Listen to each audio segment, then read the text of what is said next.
Mortal Kombat has some of the most iconic bosses in gaming, and most players don't know as much as they think. Because behind every unfair boss fight, hidden opponent, and giant monster standing at the top of the tower, there is a whole mess of deep lore that nobody has explained in depth simply. So today, I'm breaking down the lore behind every major boss in the entire Mortal Kombat game franchise, starting with the original arcade game, moving through the forgotten spin-offs and 3D era, and ending with Titan Shang Tsung, Titan Havoc, and the new era. Let's start with the old man waiting above Goro's lair. The first final boss, Shang Tsung barely moves in the original Mortal Kombat. He sits in the background of the courtyard, watching everybody else fight. He watches from his throne during the final matches. Then you beat Goro, climb to the top, and the old man finally stands up. That worked. It still works. The first game presents Shang as the tournament's grandmaster, a sorcerer banished to Earthrealm who has spent centuries stealing souls. Outworld has already won 9 consecutive Mortal Kombat tournaments under his control. One more victory gives Shao Kahn the right to take Earthrealm, and Shang has arranged the whole event on his private island with his own champion waiting underneath it. Fair setup, obviously. His age is important. Shang's body withers unless he feeds on souls, so every defeated warrior becomes fuel. He takes their knowledge, appearance, and abilities along with their life force. That explains the boss gimmick. The old man throws flaming skulls, then changes into any playable fighter whenever he wants. In an arcade full of digitized actors, the final boss gets to be all of them. Early material gives his history a few details that later games rarely revisit. The 1992 collector's comic describes Shang as a former champion who was cursed by his gods. Soul theft kept him alive and gave him the skills of his victims. He eventually lost the tournament to the great Kung Lao, then returned with Goro as Outworld's new champion. Goro killed Kung Lao, Shang reclaimed control, and the next 5 centuries went almost entirely his way. Liu Kang ends that run in the canonical version of the first tournament. He defeats Goro, then Shang. The island starts collapsing as its owner's power breaks, which is a pretty dramatic response to losing one fight. Shang escapes to Outworld and has to explain the failure to Shao Kahn. That conversation could have ended with Shang's execution. He offers a new plan instead. Lure Earthrealm's fighters into Outworld, hold another tournament on Kahn's ground, and kill them there. Kahn restores his youth and sends him back, so the first final boss loses, and talks his way into a promotion, a younger body, and a sequel. Very Shang Tsung. Goro held the title. Before people called every large fighting game character a boss, there was Goro. 4 arms, bare feet, stop-motion animation. That deep roar when the fight begins. He looked like he had walked in from a fantasy film and landed inside a martial arts tournament. The other characters were recorded actors. Goro was a physical model, moved 1 frame at a time, which gave him that slightly unnatural motion. He felt separate from the roster because he literally came from a different production process. In the story, Goro is Prince of the Shokan and heir to the underground kingdom of Kuatan. The Shokan are one of Outworld's most powerful races, divided into different lines that include the dragon-like group associated with Goro and Shiva, and the tiger-striped line associated with Kintaro. Goro brings royal blood, military value, and an absolutely ridiculous tournament record, 500 years undefeated.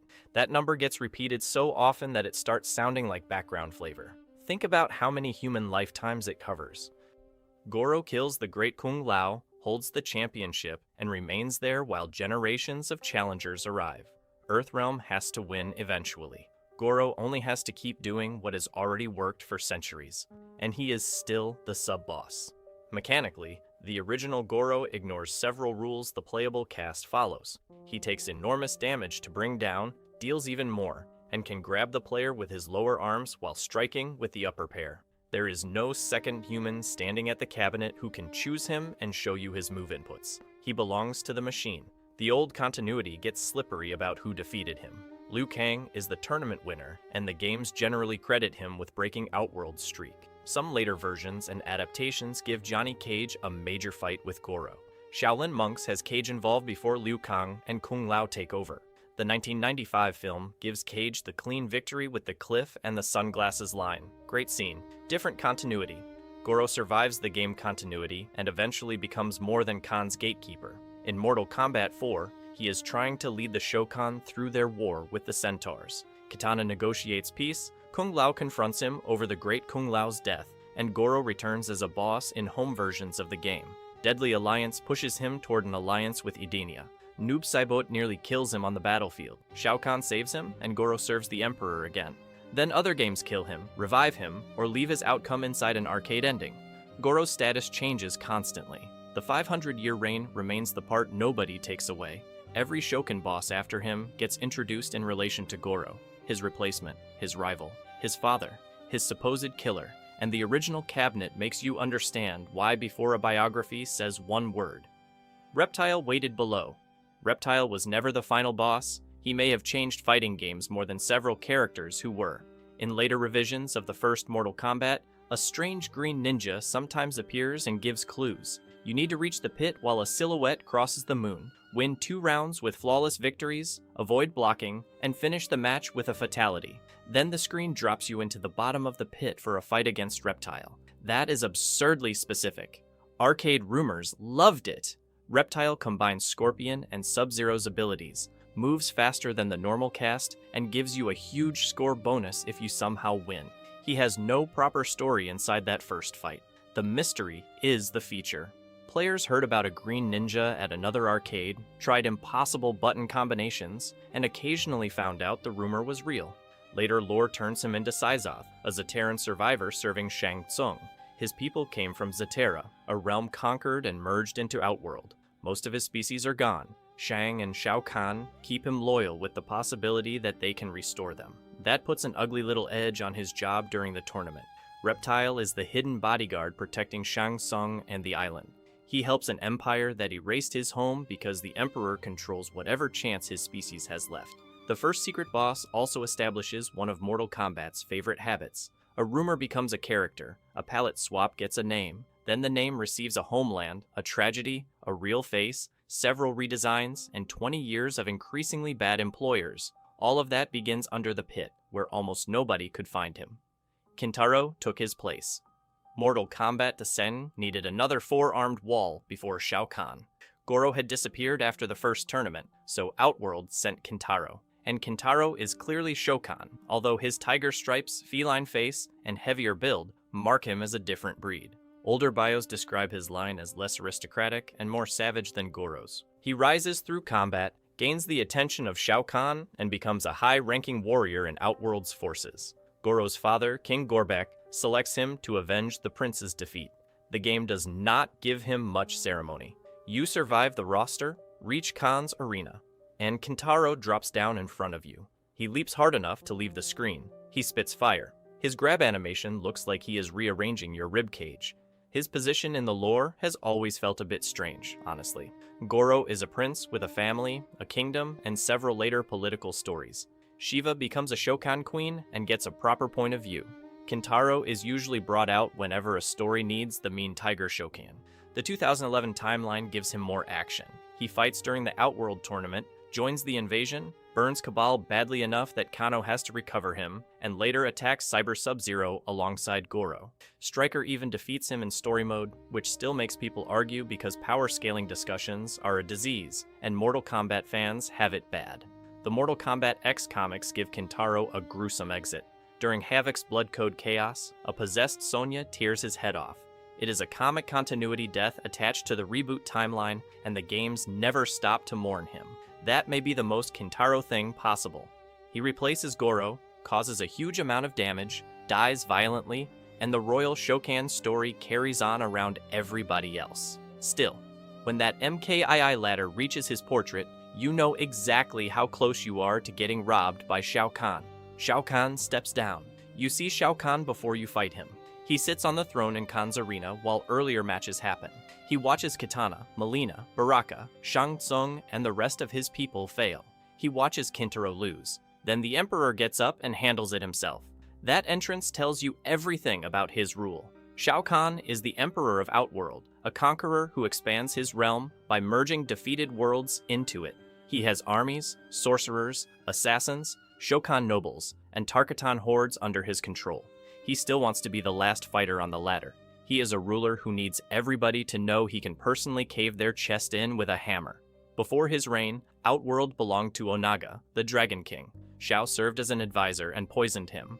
Onaga arrived as a named boss several games after MKII. The basic point sticks. Khan took the throne through murder, then held it through force and conquest. His title also confuses people. Khan functions as a title in later lore, especially once Kotal Khan and Melina's claim enter the story. Shao Kahn is the name everybody knows, though. Even Mortal Kombat 1 calling his new era version General Shao feels wrong for a few hours, because fans have spent decades treating both words like one name. In MKII, Shao Kahn accepts Shang Tsung's plan for a tournament in Outworld. The rules and stakes around this event have been described differently across manuals, bios, and retellings. Earthrealm's champions enter hostile territory after Shang's challenge.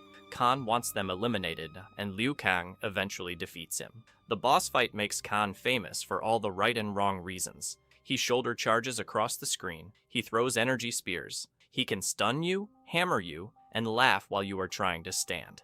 He also taunts constantly. "You weak, pathetic fool. Bow to me. It's official.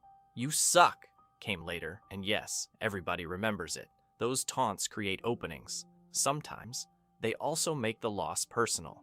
Plenty of bosses quietly read your inputs and crush you. Khan stops to tell you he is doing it. Liu Kang beats him in the main story, and Khan survives. Outworld rulers are difficult to remove permanently. By Mortal Kombat 3, he has found a way around the tournament system entirely. The 3 hidden fights. Quick detour, because Mortal Kombat 2 hides 3 boss-level opponents behind conditions nobody would guess naturally. Jade appears as a green version of Kitana. She moves at frightening speed, and projectiles pass straight through her. To reach her in the arcade game, you have to win a particular match using only low kicks. No blocking, no punches. Just kick somebody in the shins until the game decides you have proved yourself. Smoke waits behind the portal stage. Dan Forden has to appear and yell, "Toasty!" after an uppercut, and the player has to hit down and start at the right moment. Smoke then fights in Goro's lair with Scorpion's spear, enhanced speed, and actual smoke drifting off his body. Noob Saibot is the brutal one. Win 52-player matches in a row. Then you get the Black Silhouette Ninja, also in Goro's lair. His name is Boone and Tobias backwards, because secret characters were still allowed to feel like developers messing with the cabinet. Their lore came afterward. Jade became Kitana's closest friend and an Edenian assassin. Smoke became Thomas Verbata, a Lin Kuei warrior who would be automated, restored, killed, turned into a revenant, and rebooted again. Noob became Bihan, the original Sub-Zero, reborn as a wraith after Scorpion killed him. But inside MKII, they are whispered challenges, weird colors, impossible speed, no explanation. The important boss lore point is that Midway discovered players enjoyed a fight they were never expected to find normally.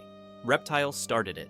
Jade, Smoke, and Noob made the secret opponent part of Mortal Kombat's identity.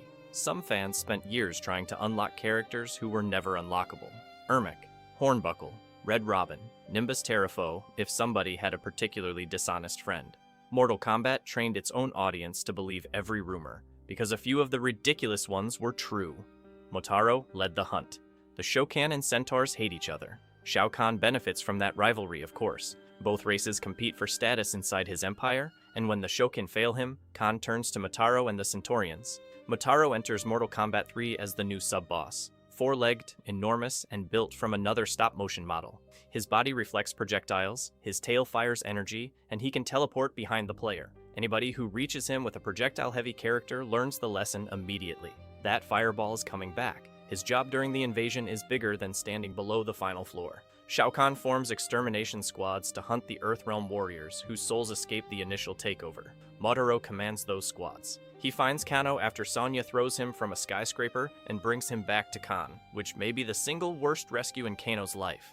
Khan keeps Kano alive to teach Outworld's forces how to use Earth weapons. The original timeline does very little with Motaro afterward. Shiva kills him during the events around Mortal Kombat Trilogy, driven by the Shokan-Centaur feud and Khan's decision to favor his Centaur troops. Later material plays with his return, and Armageddon redesigns the Centaurs as 2-legged Minotaurs because the 4-legged body was a nightmare for the fighting system. Motaro's ending blames a Shokan curse for the change. That explanation is gloriously practical. Development problem? Make it racial magic. The reboot timeline brings the proper Centaur body back for a short appearance in Mortal Kombat 9. Raiden kills Motaro before Motaro can kill Johnny Cage. A few minutes later, Shao Kahn responds by empowering Sindel, which leads to one of the largest body counts in the story. Motaro dies quickly there. His old boss fight had already done the work. The instant you watched your projectile bounce off his chest, you understood why Khan trusted this creature to hunt his remaining enemies. Earthrealm was occupied. Mortal Kombat 3 opens after the invasion has basically succeeded. Shao Kahn has Sindel resurrected in Earthrealm. Because she is his queen, he can cross into the realm to reclaim her. Then, he begins merging Earthrealm with Outworld and takes the souls of nearly every human on the planet. The streets are empty. Towers carry Outworld symbols. Souls stream through the sky, and Shao Kahn sits at the end of the ladder again. The exact magical rules around Sindel's resurrection have shifted between versions. In the original story, her death and later return create the opening Khan needs. Mortal Kombat 9 retells the invasion with Raiden desperately trying to understand his future message, while Khan pushes against the Elder Gods' rules. The Elder Gods refuse to interfere until Khan attempts an unauthorized merger. They care about the technical breach. The armies, stolen souls, and dead defenders apparently do not trigger the same response. Classic Khan during this period is close to his peak. He has already absorbed multiple realms into Outworld. He has Earthrealm's population as a soul reserve. His extermination squads are chasing the few protected warriors who remain. He turns former enemies into resources whenever possible. Even his failures feed the Empire. Kano becomes a weapons instructor. Shang Tsung keeps receiving another assignment. Sindel returns under his control. Smoke is captured by the Lin Kuei and transformed into a machine while the invasion unfolds around them. Liu Kang defeats Khan again in the original timeline. Earthrealm separates and the stolen souls return. The reboot changes the method. Raiden finally understands he must win means Kaon must be allowed to win far enough to violate the rules. Once he does, the Elder Gods possess Raiden and destroy him. It is a clever ending attached to an incredibly costly plan. By then, Sindel has killed almost everybody in the room. Quan Chi owns their souls. Liu Kang dies fighting Raiden. Earthrealm survives with a very short list of active defenders. Khan loses the boss fight. Quan Chi walks away with the roster. Fujin guarded the wind. Mortal Kombat mythologies. Sub-Zero turns the franchise sideways, literally sometimes, and gives us a run of bosses who protect Shinnok's amulet. The mission happens before the first tournament. Quan Chi hires Bi-Han, the original Sub-Zero, to steal a map from a Shaolin temple. He also hires Scorpion, expecting the two assassins to collide. Bi-Han kills Scorpion, takes the map, and returns it to Quan Chi. Then Quan Chi sends him to the Temple of Elements. 4 elemental gods guard the way: wind, earth, water, and fire. Fujin is the one who matters most to the wider series. He is Raiden's fellow god, associated with wind, and his boss arena takes place on a high platform where one bad movement can send Sub-Zero off the side. Mythologies is rough. Fans know. The turning animation alone has ended more quests than Shinnok ever did. Still, the elemental boss sequence gives the amulet weight. Raiden did not leave it in a cupboard. He hid it behind divine guardians in a remote temple and trusted that combination to keep it away from the Nether Realm. Quan Chi gets around every layer by hiring somebody else to do the fighting. Sub-Zero beats the gods and reaches the amulet. Quan Chi appears, takes it, and explains that it contains Shinnok's power. Fujin and the other guardians have done their jobs for ages. One Lin Kuei contract wipes them out in an afternoon. Fujin survives and later becomes a playable defender of Earthrealm, an elder god in some endings, and one of the best parts of Mortal Kombat 11, Aftermath. His first playable encounter is still this weird, punishing platform fight against Bi-Han. You can defeat the God of Wind. The ledge is usually harder. Quan Chi hired everybody. Quan Chi spends most of mythology standing somewhere else while another person suffers for his plan. He hires Sub-Zero to steal the map. He hires Scorpion for the same target. He promises the Lin Kuei that he will destroy the Shirai Ryu as payment. He keeps that promise with horrifying enthusiasm, killing the clan and Hanzo's family, then lets Scorpion blame Bi-Han. Once Sub-Zero retrieves Shinnok's amulet, Quan Chi gives his master a duplicate and keeps the genuine artifact. That move shapes several games. Shinnok launches his invasion while unknowingly dependent on a fake. Quan Chi carries the source of an Elder God's power around for himself. Everybody involved thinks they are using him, and he has already built a private advantage into the plan. When Raiden sends Sub-Zero into the Nether Realm to recover the amulet, Quan Chi becomes a proper boss. Before reaching him, Bi-Han fights Scorpion again, escapes the Prison of Souls, and gets through Quan Chi's assassins Jataka, Kia, and Serena. Serena can change the outcome of the confrontation. Spare her earlier, and she helps finish Quan Chi by knocking him from the platform after Sub-Zero wins. Mythologies presents it like a death. Quan Chi has survived ledges, portals, explosions, beatings, and his own allies for decades, so you can guess how permanent that was. This boss fight matters because Bi-Han sees exactly what Quan Chi is. He also hears something worse about himself. Quan Chi tells him his soul carries enough evil to exist in the Netherrealm without immediate protection. Raiden later warns Bi-Han that he can still change his path. He does not get much time. Scorpion kills him during the tournament. Quan Chi takes the dead Lin Kuei warrior, strips away what remains of his humanity, and turns him into Noob Saibot. The boss who engineered Scorpion's revenge also claims the victim of it. Shinnok lost his amulet. At the end of Mythologies, Sub-Zero finally reaches Shinnok, and you do not beat him with a normal health bar strategy. Shinnok hovers behind an energy shield and attacks while the player tries to get close enough to take the amulet. Freeze him, use the teleporter, grab the artifact, and escape. If you stay, he transforms into a giant demon and pounds the floor while the portal waits nearby. It is closer to solving a boss encounter than winning a tournament match. Appropriate, really. Bi-Han's mission is retrieval. Raiden needs the amulet back. Trading punches with a fallen elder god was never the sensible part of the plan. Shinnok's history reaches back much further. He was an elder god who tried to seize Earthrealm. Raiden opposed him, and their war nearly destroyed the realm before Shinnok was banished to the Netherrealm. Once there, he overthrew its previous ruler, Lucifer, with Quan Chi's help, and built the Brotherhood of Shadow. The amulet connects him to his former power. Quan Chi's duplicate lets Shinnok think the old arrangement has been restored, while the sorcerer quietly controls the genuine article. Sub-Zero escapes with the fake and returns it to Raiden, believing the crisis is over. Quan Chi still has the original. Shinnok still has an army. Scorpion is dead, furious and being lied to. Bi-Han goes home and accepts a job from Shang Tsung. That ending is almost funny in hindsight. Everybody congratulates Sub-Zero, and the next 4 games are already loading behind him. Shinnok copied the roster. Mortal Kombat 4 finally lets Shinnok invade properly. The fallen Elder God escapes the Netherrealm with Quan Chi, the Brotherhood of Shadow, and an army of demons. Edenia becomes his route into the other realms after Tanya betrays her own people and opens the way. Raiden gathers Earthrealm's fighters again, Liu Kang returns, and Shinnok waits at the top of the arcade ladder. His boss gimmick is bizarre. Shinnok copies special moves from the playable characters. In the arcade version, you select which move set he is using through inputs, almost like choosing a stolen fighting style. The final boss of a game about a fallen god spends the match borrowing everybody else's moves. Fans have always been split on this. Shang Tsung morphing into the roster makes immediate sense because soul theft and shapeshifting define him.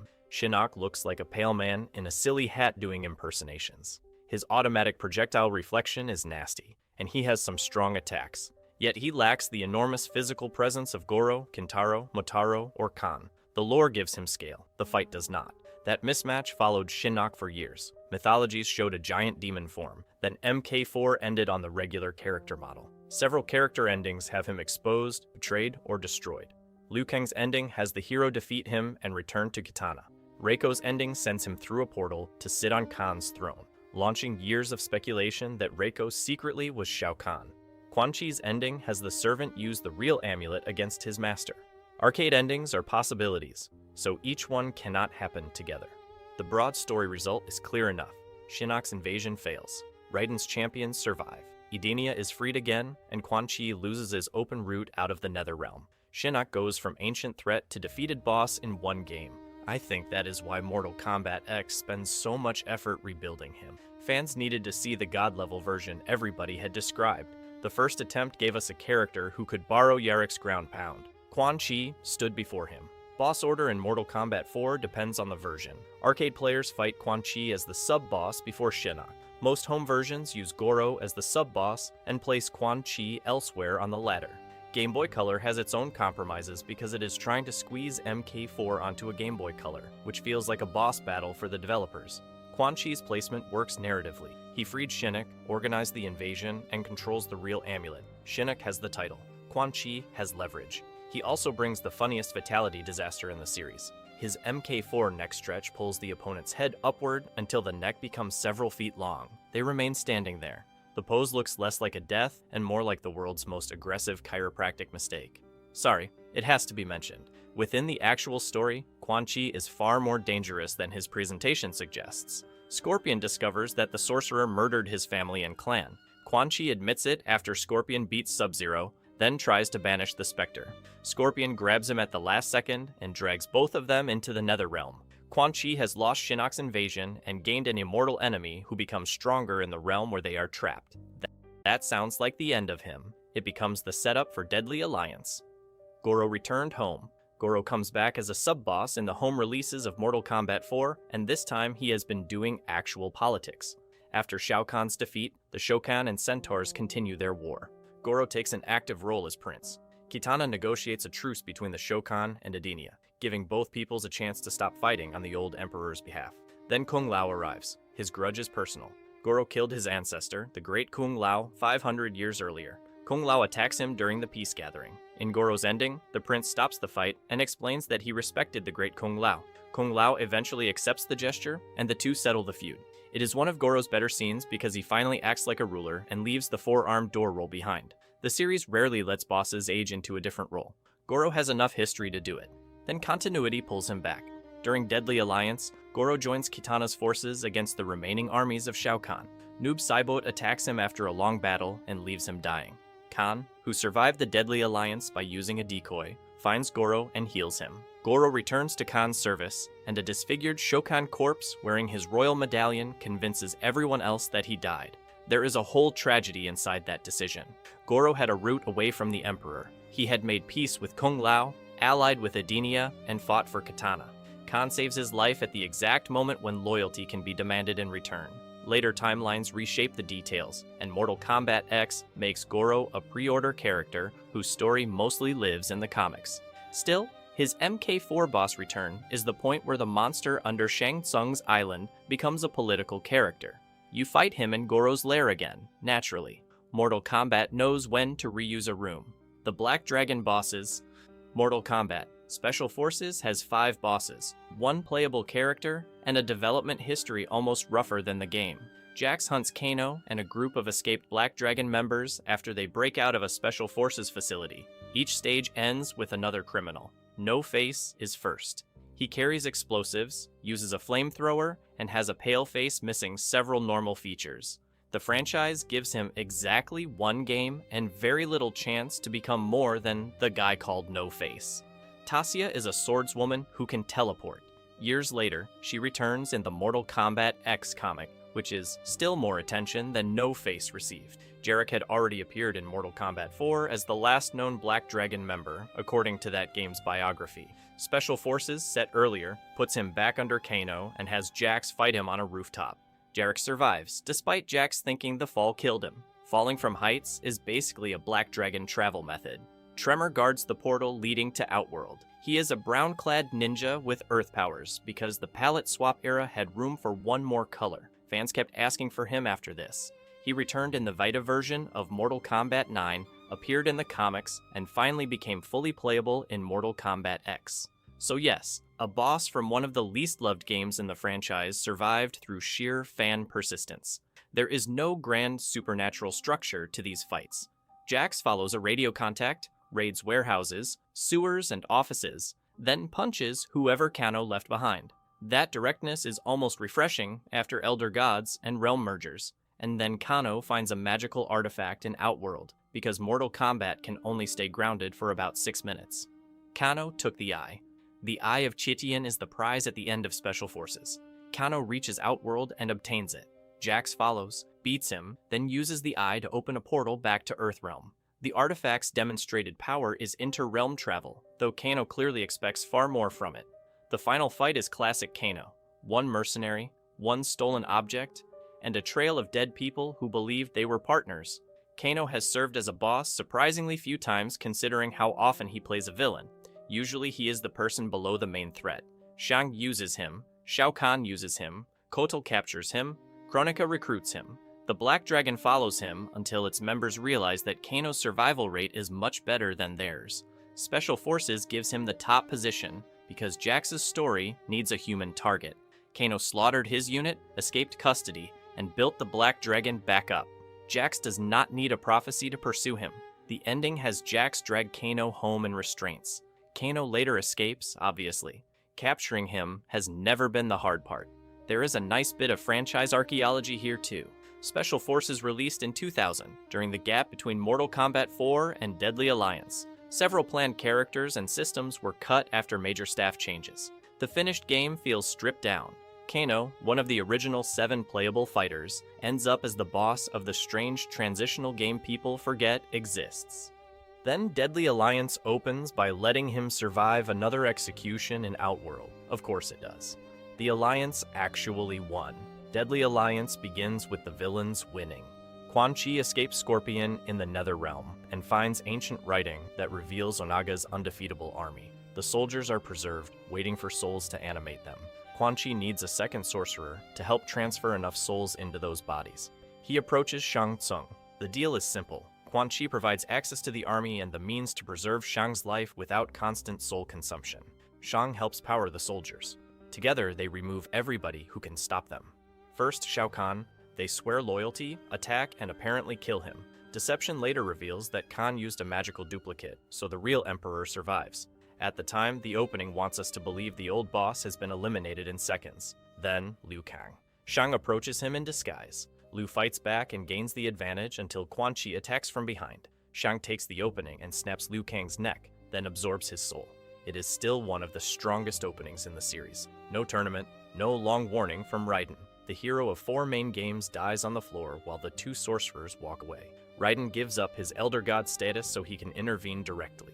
Earthrealm's fighters travel to Outworld. The story ends with nearly all of them dead. Deception's intro shows Raiden facing the Deadly Alliance after Kung Lao, Kitana, Jax, Johnny Cage, and Sonya have fallen. He fights both sorcerers and loses. Then the alliance breaks exactly as everybody expected. Shang and Quan Chi turn on each other beside the Solnado. Quan Chi wins. One detail gets forgotten because Onaga arrives immediately afterward. The Deadly Alliance completed its main job. Liu Kang was dead. Raiden's champions were dead.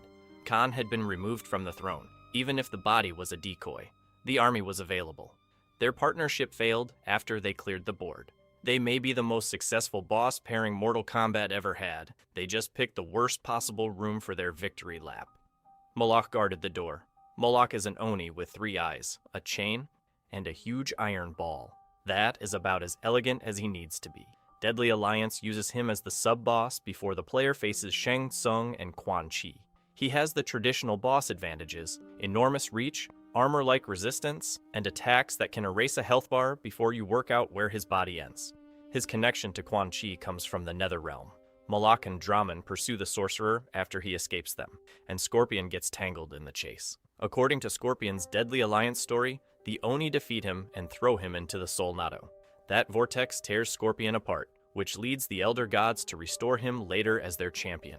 Moloch is therefore responsible for one of Scorpion's weirdest redesigns. Fair achievement for a character who mostly growls. The boss placement suggests Quan Chi has turned the Oni problem into security. Reach the top of the ladder, and Moloch is there before the sorcerers. Whether he is deliberately guarding them or simply attacking whoever appears, the outcome is the same. Later, the Mortal Kombat X comic has Kitana decapitate him on Quan Chi's orders. Quan Chi then carries the severed head during an intro animation in MKX. If you missed the comic, it looks like the Necromancer found a particularly ugly bowling ball. Moloch never gets a grand plan. He does not need one. Mortal Kombat bosses used to be allowed to exist because the final 2 villains wanted a 3-eyed demon in the hallway. Blaze stood in background. Blaze begins as 2 guys in the background of the pit to 2. One of them is on fire. Fans called him Torch for years. The other palette swap fighter became associated with the name Hornbuckle because of a cryptic message. Neither background figure had a real role in Mortal Kombat debut. Deadly Alliance takes the burning figure and turns him into Blaze, a hidden playable character. His biography says he is an elemental who had been on a quest to monitor the strength of the realm's warriors. Onaga's holy men captured and enchanted him, forcing him to guard the last dragon egg. That egg matters. Reptile reaches it at the end of his deteriorating journey. The egg hatches, Onaga's spirit enters Reptile, and Blaze is released from the spell. He resumes the mission and discovers the fighters have become dangerously powerful while he was gone. I love how much retroactive work this does. A background sprite becomes a secret character. The secret character gets tied to Onaga. Then Armageddon reveals that Delia created him as a safeguard for all reality. It also means Blaze's captivity ruined the schedule.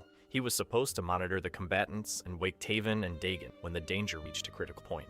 Onaga's priests removed him from that job for ages. Deegan woke early. The warriors kept gaining power. The whole prevention system drifted out of alignment while Blaze stood beside an egg.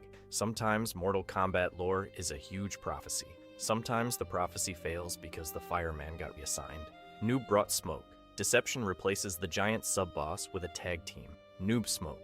Noob Saibot finds Smoke deactivated inside Shao Kahn's abandoned fortress. Smoke has been a Lin Kuei warrior, a cybernetic assassin, a captured machine, and briefly, a restored ally.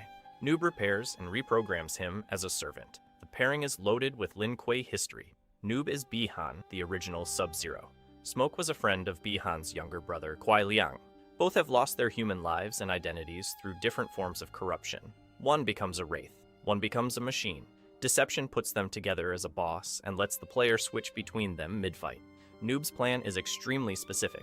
Use Smoke's nanotechnology as a template, return to the Nether Realm, and create an army of cyber demons. He is combining the Lin Kuei cyber initiative with Netherrealm sorcery, which is exactly the sort of idea Bi-Han would have hated while alive. Their ending has Sub-Zero find them. Smoke recognizes him immediately. Noob understands that this is his younger brother, and the narration says a human Bi-Han might have felt pride at how powerful Kuai Liang had become. That part of him is gone. He orders Smoke to help kill Sub-Zero. Again, tower ending, possible outcome. Separate from the confirmed final chapter. The boss fight itself makes the relationship feel less equal than the shared name suggests. Noob directs. Smoke obeys. Even the victory pose tends to frame them as master and weapon. And yes, fans still argue over whether Noob Smoke counts as one character slot, two characters, or the first accidental cameo team. Mortal Kombat arguments need very little oxygen. Onaga used Reptile. Deception's opening gives us about 90 seconds of escalating disaster. Raiden loses to Shang Tsung and Quan Chi. The sorcerers fight each other. Quan Chi wins and raises Shinnok's amulet. Then somebody large walks through the doorway. Onaga, the Dragon King, has returned. Shang and Quan Chi immediately stop fighting and attack him together. Their magic barely slows him. Raiden joins them, turning the three biggest enemies in the room into an emergency team. Their combined blast does nothing useful. Raiden releases his divine essence in an explosion that destroys the palace. Shang Tsung and Quan Chi. Onaga walks out carrying the amulet. That intro sells him better than any biography could.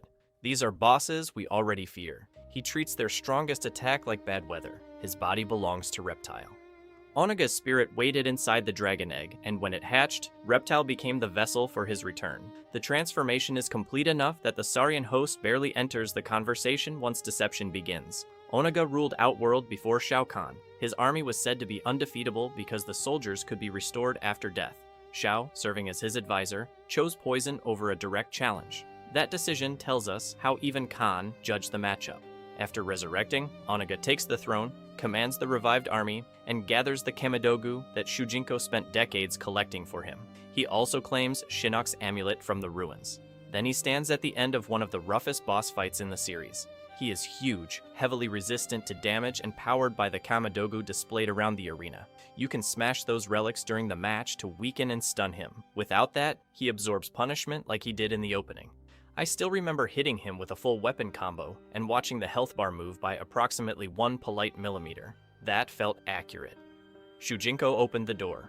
Onaga spends most of Deception speaking through Damashi, a floating face that presents itself as an agent of the Elder Gods. Shujinko meets Damashi as a young man. He is eager to become a great warrior and desperate for a meaningful quest. Damashi tells him to collect the Kamidogu from the realms. The mission takes decades. Along the way, Shujinko trains with nearly everybody. He learns their abilities, visits Earthrealm, Outworld, Edenia, Order Realm, Chaos Realm, and the Nether Realm, and keeps gathering the artifacts. People warn him. He makes mistakes. He ages from a reckless student into an old man without understanding who receives the collection. Damashi is Onaga. The name is a callback to the 1995 film's Great Kung Lao, animated prequel material, and older uses. But Deception firmly attaches it to the Dragon King's deception. The floating guide was Onaga projecting his will from beyond death, using Shujinko to bypass the realm's defenses. When Shujinko finally completes the quest, Onaga reveals himself and takes the Kamidogu. Decades of work become the boss's power source. There is an extra layer involving the One Being. The Kamidogu contain the essence of the realms, and bringing them together risks reuniting the shattered consciousness behind existence. Onaga believes he is gaining ultimate control. The One Being's influence pushes toward the destruction of all separate reality. deception does not make Shujinko innocent. He ignored obvious danger because he wanted the heroic identity Damashi offered him. The game lets him admit that. His final act is to use the abilities copied from other fighters, destroy the Kamidogu's protection, and defeat Onaga. He caused the boss, then he had to climb his own mess and beat it. The Kamidogu broke first. There are 6 Kamidogu in Deception's main story, one tied to each major realm in the game's cosmology. They appear around Onaga during the final fight. Hit the Dragon King normally, and he barely reacts. Break a Kamidogu, and the feedback changes. Onaga staggers. His defense drops, the player gets a window. This is one of those rare Mortal Kombat boss mechanics that directly tells the lore. Onaga has near invulnerability because the relics empower him. Shujinko cannot outbox that protection. He has to dismantle the source while surviving the creature using it. Later stories complicate the Kamidogu. The Mortal Kombat X comic uses daggers carrying blood magic and the influence of Havoc. Chaos Reigns brings another set into Titan Havoc's timeline and gives them reality-warping power through Garrus's time crystals. Same name, different presentation, several continuity headaches. The Deception version remains the cleanest for me. 6 objects, 6 realms. Break everyone, then hit Onaga with everything Shujinko learned during the quest. No enormous beam. No elder gods descending to do the last 10 seconds. An old man smashes the collection he wasted his life building. Shaolin Monks adds bosses. Shaolin Monks retells the space between the first 2 games as a co-op action brawler, and it turns half the MKII cast into boss encounters. It is loose with continuity, very loose. Liu Kang and Kung Lao run through familiar arenas, throw Tarkatans into spikes, launch enemies into living trees, and solve puzzles by committing environmental fatalities. Story details shift whenever the next boss needs an entrance, and it rules. The first major fights include Oni monsters, then Kitana, Jade, and the secret Melina encounter. Reptile gets a whole pursuit through the living forest and his lair. Baraka duels the monks beside vats of acid and hanging bodies. Goro returns in his lair. Scorpion drags the heroes into the Netherrealm for an extended fight that becomes Inferno Scorpion. Even Sub-Zero can become a boss during the story before the misunderstanding clears. Each encounter takes a character who normally follows the same round structure and gives them action game behavior. Baraka grabs weapons from the walls. Reptile uses invisibility and terrain. Scorpion has a chase, minions, flames, and a second phase.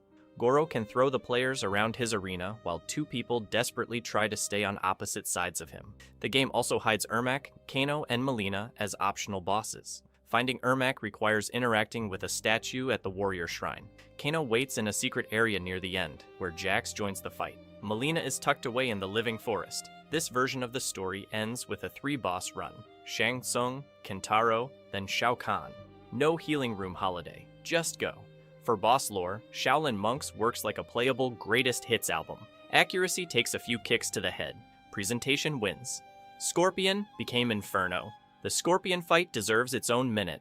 Liu Kang and Kung Lao pursue him through the Netherrealm, where he attacks with spears, teleports, and waves of summoned enemies. After taking enough damage, he escapes deeper into the area. The environment becomes part of the battle. Fire everywhere. Skeletons, platforms. The kind of room Scorpion should have had years earlier. Then he transforms into Inferno Scorpion. Flames cover his body, and the second phase begins. This form does not have a giant biography attached to it. Shaolin Monks simply takes the Spectre's established Hellfire abilities and pushes them into boss spectacle. That is enough. Some boss forms become lore problems because later writers have to explain a transformation designed for one fight. Inferno Scorpion stays clean. He is a Netherrealm Wraith. You fought him in the Netherrealm, and now the man is on more fire. Perfect. Kan survived the gauntlet.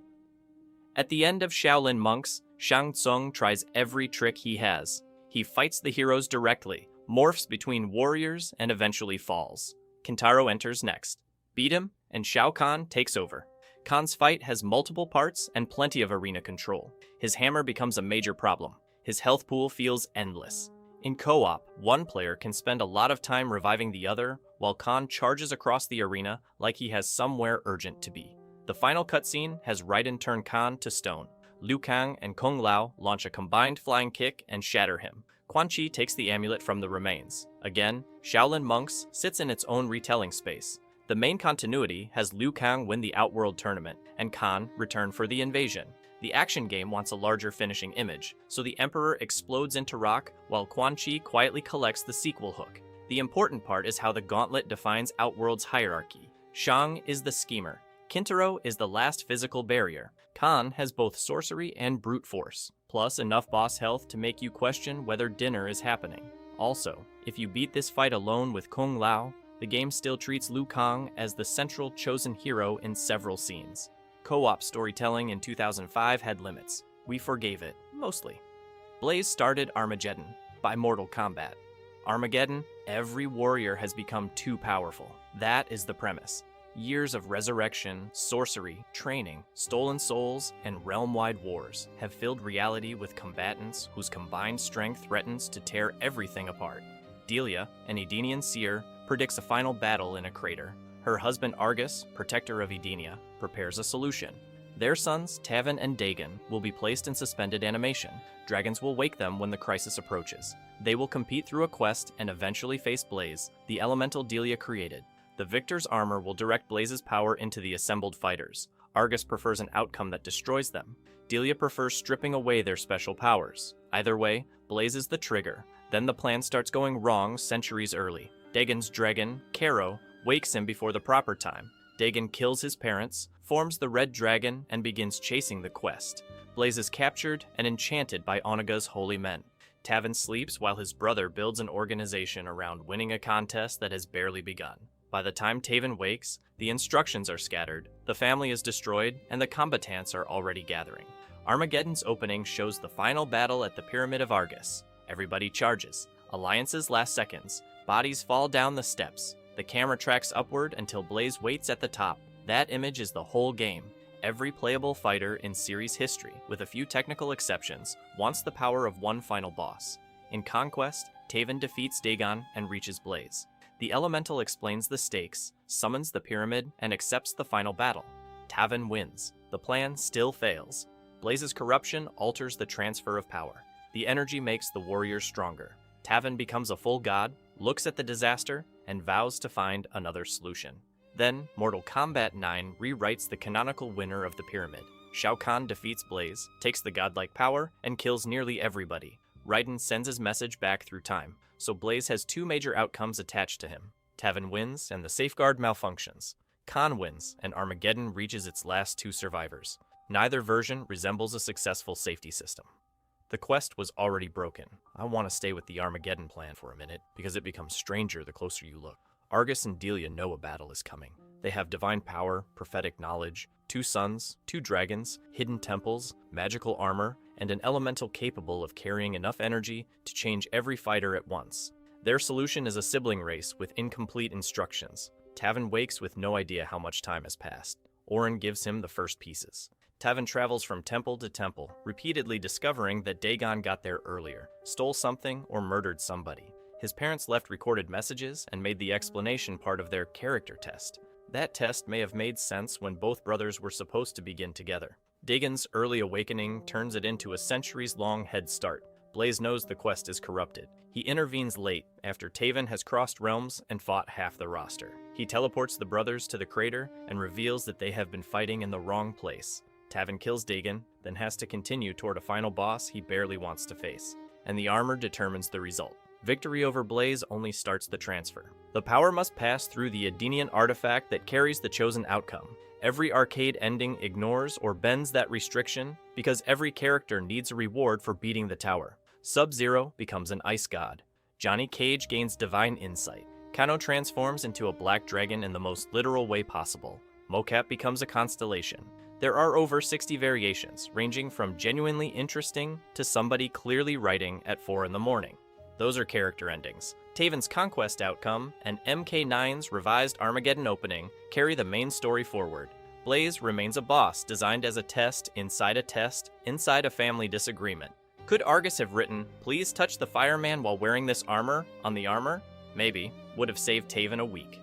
Shao Kahn took everything. Here is the Armageddon ending that becomes the beginning of Mortal Kombat 9. The pyramid is covered in bodies. Shao Kahn has defeated Blaze and absorbed his power. Onaga is gone. The Deadly Alliance is gone. Every hero is gone except Raiden.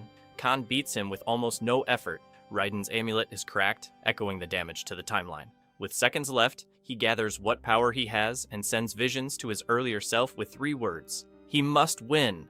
Khan brings the hammer down. This makes Shao Kahn the successful final boss of the original timeline. He conquers Outworld, survives repeated defeats, escapes supposed death, reaches the Pyramid of Argus, kills Blaze, and stands over the last god opposing him.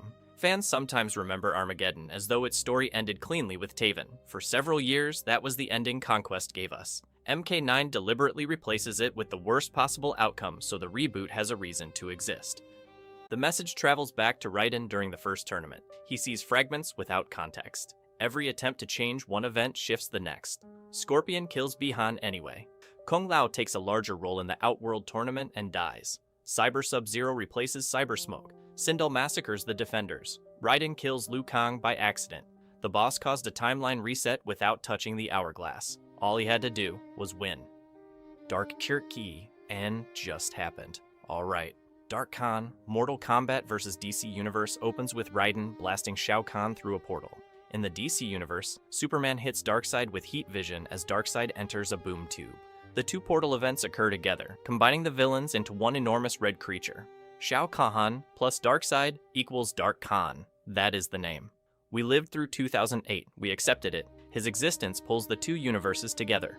Outworld and Apocalypse begin merging. Characters experience waves of combat rage, losing control and attacking each other. Power levels fluctuate, which conveniently explains how the Joker can survive a fight with Raiden and how Superman can be hurt by Mortal Kombat characters. Dark Khan feeds on the conflict. The more everybody fights, the faster the worlds collapse into each other. Most of the story has both sides blaming the unfamiliar universe. Batman investigates. Raiden gets angry. Superman gets angry. Nearly everybody gets very angry because the game needs its heroes to punch strangers before the misunderstanding clears. Eventually, Raiden and Superman fight each other in front of Dark Khan. They realize their rage is feeding him, resist the influence, and attack the fused boss together. When Dark Khan falls, the universes separate. Shao Kahn ends up trapped in the Phantom Zone. Darkseid ends up chained in the Netherrealm. Both are powerless in the other's world. As boss lore goes, this is beautifully stupid. Dark Khan has no childhood, kingdom, species, or secret master plan. He is a portal accident with anger issues. His body looks like someone inflated Shao Kahn, set him on fire, and added pieces of Darkseid until legal approved it. He is also brutally strong in the fight. Throws and closed combat do not work on him. He borrows Khan's shoulder attacks and hammer-like power, mixes them with energy blasts, and stands inside a fused Apocalypse Outworld arena, while reality breaks behind him. The crossover is outside the main game continuity. Later material references it for costumes and jokes, and the endings tease each villain escaping the wrong universe. Injustice eventually gives us a more natural home for DC and Mortal Kombat crossovers. Dark Khan remains the final boss created by 2 portals exploding at the same time. Honestly, keep him weird, Goro or Kintaro. The Challenge Tower in Mortal Kombat 9 has 300 missions. At the top, you face a run of opponents leading to Shao Kahn. The game also uses Goro and Kintaro throughout its arcade systems as classic sub-bosses. Which Shokan appears near the top of a standard ladder can depend on the route and mode. That choice has a little history behind it. Goro represents the first tournament. Kintaro represents the second. MK9 retells both, then continues into the invasion. The reboot wants the whole arcade trilogy inside one game, so it brings both walls back. Their gameplay identities are clearer here than they had been for years. Goro is the heavy grappler with ground pounds, fireballs, and forearm grabs. Kintaro is more explosive, with tiger pounces, teleporting jumps, and fire breath. Both have armor on attacks that would interrupt a normal fighter. Story mode lets Kung Lao defeat both Shang Tsung and Quan Chi, then Kintaro. Shao Kahn appears immediately afterward and snaps Kung Lao's neck while Raiden is congratulating him. It happens quickly. Too quickly, if you were a Kung Lao fan waiting for him to get a major win. He defeats the sub-boss and dies before the celebration finishes. Later, Cyber Sub-Zero fights Goro and Kintaro together. That is one of those story mode battles where the cutscene power scale and the player result need to shake hands and move on. Cyber Sub-Zero wins because it is his chapter. Both Shokan survive into the Earthrealm invasion. Their later fate in this timeline differs through the comics and subsequent games. Goro loses his arms in a conflict with Kutal Khan. Kintaro dies during Havoc's blood code plot. For the actual arcade player, the old decision remains simple. Which four-armed problem would you like before Khan ruins your evening? Khan broke the rules. Mortal Kombat 9's final Shao Kahn fight is legendary for several reasons, including at least one controller thrown into a sofa. The story has reached the rooftop in Earthrealm. Most of Raiden's allies are dead, Quan Chi has their souls. Liu Kang is dead by Raiden's hand. Kahn has crossed over and started merging the realms despite losing the required tournament path. Raiden finally understands the future message. He must win, means Kahn has to complete the violation. Raiden stops attacking and lets the Emperor beat him. Kahn mocks him, winds up for the kill, and crosses the point the Elder Gods will tolerate. They empower Raiden. The player still has to win the fight. This boss has armor, huge damage, and the temperament of an arcade cabinet that knows you need to go home.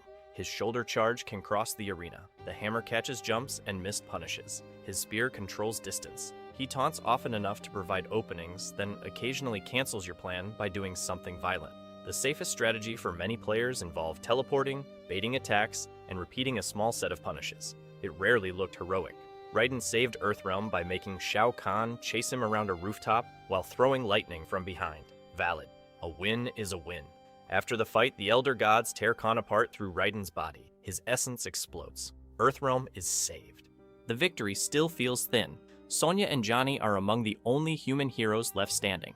Quan Chi reports to Shinnok that Earthrealm and Outworld have both been weakened exactly as planned.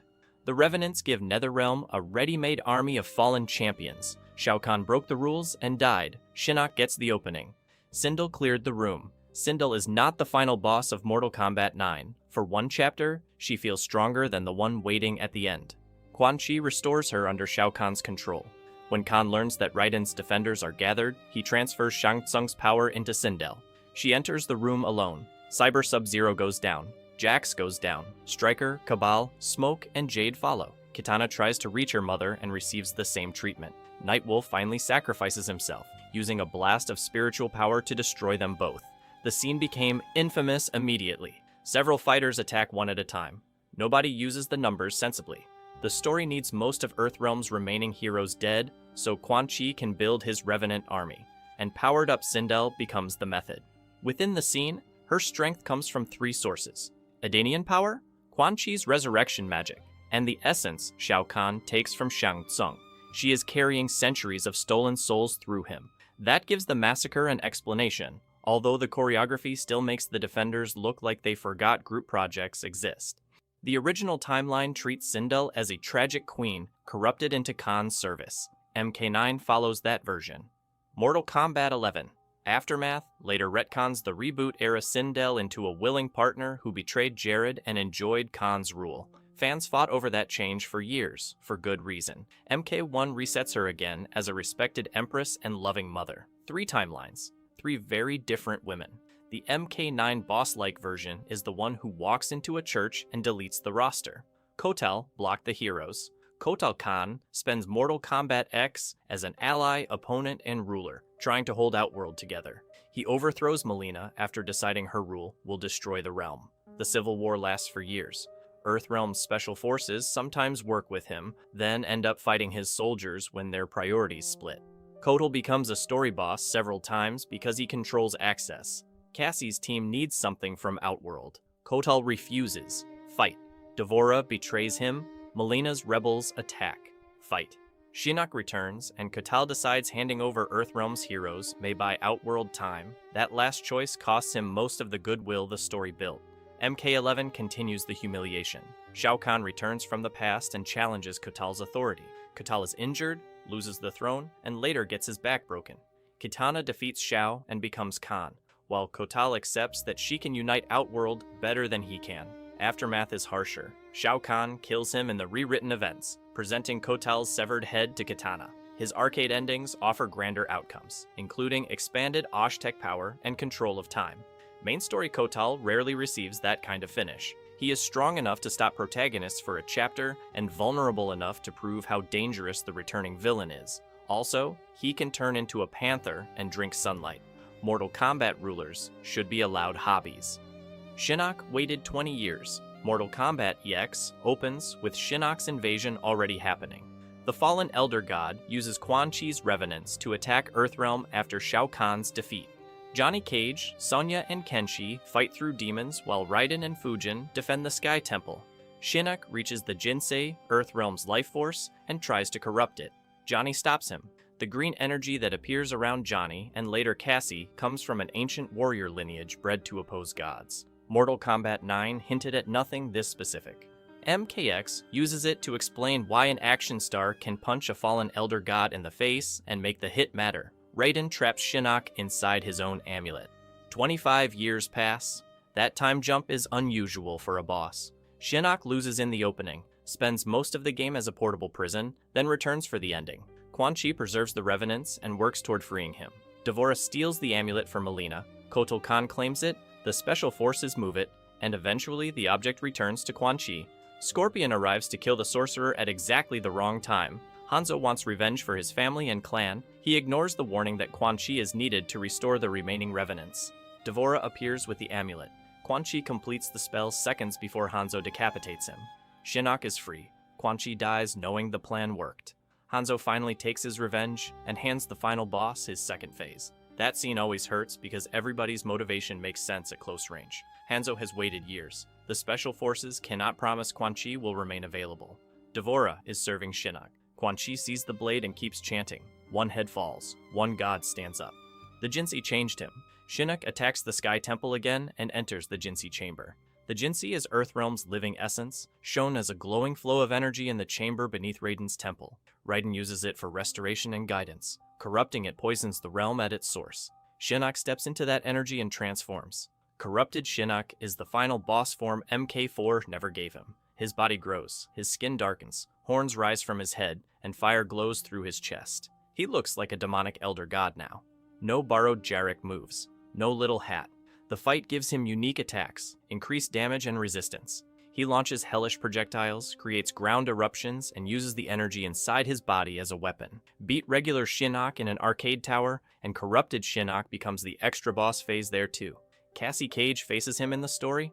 D'Vorah is holding Johnny nearby and begins torturing him. Cassie's inherited green power activates under the pressure, giving her the same anti-god advantage Johnny used decades earlier. She wins. Fans argued immediately. Some still do. Shinnok is an elder god. Cassie is a young special forces commander. The story establishes the Cage power as a direct counter, and boss defeats in Mortal Kombat have always depended on more than a clean ranking chart. Liu Kang was a mortal when he beat half this list. Still, watching Cassie take down corrupted Shinnok during her first playable game was always going to start something.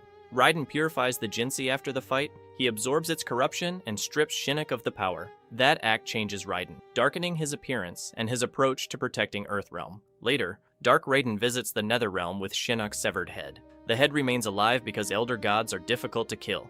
Raiden drops it in front of Revenant Liu Kang and Katana as a warning. Shinnok finally looked like the boss fans had imagined. He ended the game as a head on the floor. The Cage bloodline worked. Let's clear up the Cage power because it gets flattened into Cassie randomly became strong enough whenever boss debates get bored. Johnny descends from a Mediterranean warrior cult bred to serve the gods. That lineage carries a power designed for battles against divine beings. The green aura is the visible expression, and extreme danger to a loved one appears to trigger it in both Johnny and Cassie. Johnny activates it when Shinnok threatens Sonya. Cassie activates it when Shinnok threatens Johnny. The power does not make every Cage permanently stronger than every god. Johnny spends most of his life unaware of it. Cassie cannot switch it on for every ordinary match and vaporize the roster. The story frames it as an inherited counter that surfaces under specific pressure. Shinnok also reaches Cassie after several events have already shifted the battlefield. He has just returned from imprisonment, fights through defenders, and uses the Jinsei to transform. Corrupted form increases his strength, and it ties him directly to the energy Cassie is protecting. Her victory fits the rules MKX establishes. Does it feel convenient? Absolutely. Mortal Kombat introduces an anti-god bloodline in the same game where the new protagonist needs to beat a god. Fans are allowed to notice the timing. I still prefer this over a random military gadget. Cassie's boss win comes from Johnny's goofiest visual effect receiving an actual purpose. The green shadow kick energy turns out to be the family weapon that saved Earthrealm twice. Johnny spent years thinking it made his moves look cool. To be fair, it does. Goro wanted the throne. Goro is playable in Mortal Kombat X as a pre-order bonus, and his reboot-era story lives mostly outside the central campaign. After Shao Kahn's death, Outworld fractures. Mileena claims the throne. Kotal removes her. The Shokan have their own interests, and Goro sees a chance to increase his people's power. In the Mortal Kombat X comic, he allies with Mileena and attacks Kotal Khan. Goro kills Kotal's father, Kotal Ketz, and tears through the opposition. Kotal eventually defeats him and removes all 4 of his arms. That image lands because Goro's entire silhouette depends on those arms. The undefeated prince from the first game is left alive and mutilated, forced to return to his father in disgrace. King Gorbak seeks help, and Dagon offers a path through the Red Dragon.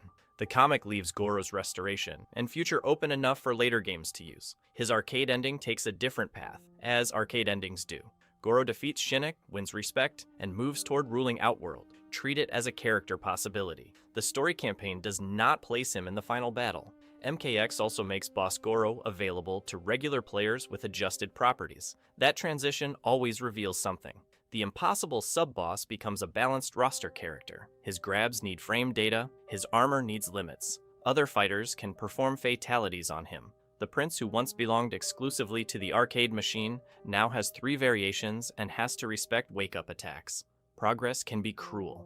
Triborg was 4 bosses. Triborg never serves as the final boss of Mortal Kombat X. He is worth including because his entire concept turns 4 old threats into 1 downloadable character.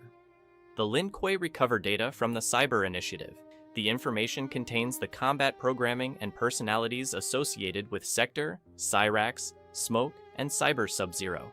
Those systems combine into Triborg, a new cybernetic body that can switch variation and reproduce each fighter's abilities. Sector gives him missiles, flamethrowers, and teleport attacks. Cyrax gives him bombs and nets. Smoke adds teleporting strikes and smoke weapons. Cyber Sub-Zero was added as a hidden variation with ice. His arcade ending has Triborg infect the Special Forces systems and begin converting humans into cyborgs. Again, possible ending. It does not become the main timeline. The boss energy comes from recognition.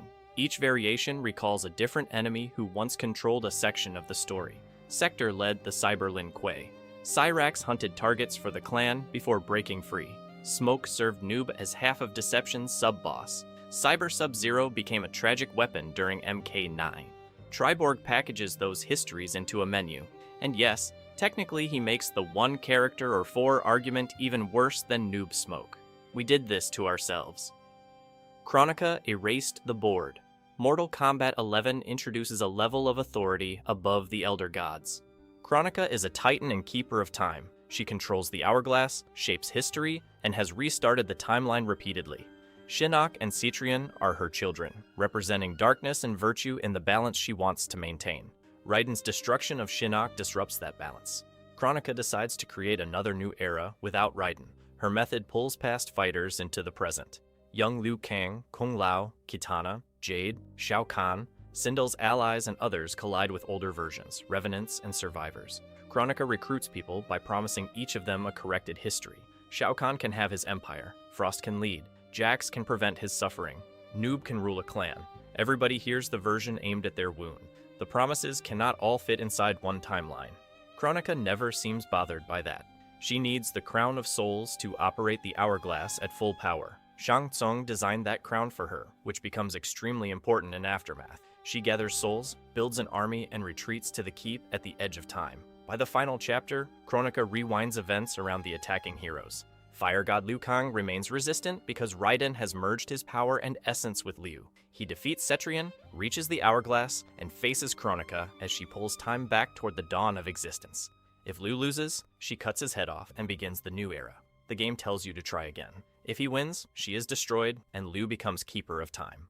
The exact ending changes depending on whether Kronika wins a round. That is such an arcade detail to attach to creation. Lose once, and time rewinds farther. Win cleanly, and Liu can reach Kitana. Drop a round, and only mortal Raiden remains to advise him. The canon wrote into Aftermath uses the version where Liu wins after losing a round. Kronika dies. Her crown immediately becomes everybody else's problem. Kronika ignored your moves. Kronika's gameplay breaks MK11's combat system in very specific ways. Fatal blows do not work properly on her. Crushing blow cinematics do not trigger. Throws fail. She cannot be launched into the long juggle routes players spend hours practicing. Knock her down, and she can recover through a teleport, bypassing the usual pressure. In other words, you reach the final boss, and the game takes several of its headline mechanics off the table. People hated that, understandably. There is lore logic behind it. Kronika controls time and stands outside the normal structure of the roster. Her body appears to reform from sand. She can freeze the match, rewind positioning, summon dinosaurs, drop rocks from other eras, and bring an opponent's past or future self into the arena. A standard suplex was probably never going to solve her. Still annoying. Her fight also includes assistance from other characters, selected from her allies. You damage Kronika, deal with a summoned fighter, return to Kronika, and repeat while the arena shifts through time. The structure interrupts rhythm on purpose. Every time you start treating her like a normal opponent, she leaves. Then there is the boss fatality. Kronika lifts the loser, tears the body apart, rewinds it, and begins again. Different split, reset, skin removed, reset. The sequence loops after the announcer declares her victory. MK11 usually freezes on a final image. Kronika keeps going. That move tells us more about her than the long speeches about balance. She sees a body as a moment she can restore and destroy again. The victim never reaches an ending because she controls the point where the scene stops. When Fire God Liu Kang kills her, he heats her body into glass and shatters it. Aftermath opens on those fragments. No sand flowing backward, no loop. For once, Kronika stays in pieces. Garrus kept coming back. Garrus is Kronika's recurring mini-boss. He is an artificial immortal made from the sands of time, built to serve the Keeper. Damage rarely lasts. Cut off his head, drown him, crush him, blow him apart. The body reforms and the lesson stays with him. Garrus says he has died thousands of times. Each death makes him harder to defeat. Story mode uses that ability almost like a running joke until it becomes unsettling. Sonya destroys him with machinery in the underground fight club. He returns. Kung Lao cuts off his head. He returns. Raiden anchors him and drops him into the bottomless sea of blood, where the ocean's infinite depth is meant to keep him falling forever. That last solution is wonderfully Mortal Kombat. Nobody can kill the man, so attach a magical anchor and throw him into an ocean with no floor. Aftermath reveals he escapes in Shang Tsung's version of events and gets decapitated by Shao Kahn. The new era rebuilds Garrus completely. Under Liu Kang, he guards the Hourglass as a trusted friend. His old enforcer role is gone. Same sand body. Very different relationship with the person holding time. Chaos Reigns uses his immortality against him.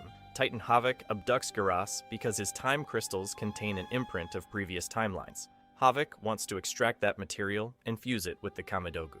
The construct who survived every reset has become a storage device for the resets. That detail works because MK11 already made Garrus feel older than everybody around him. He remembers deaths the universe has forgotten. He also grows tiny plants during quiet moments in MK1. Good for him.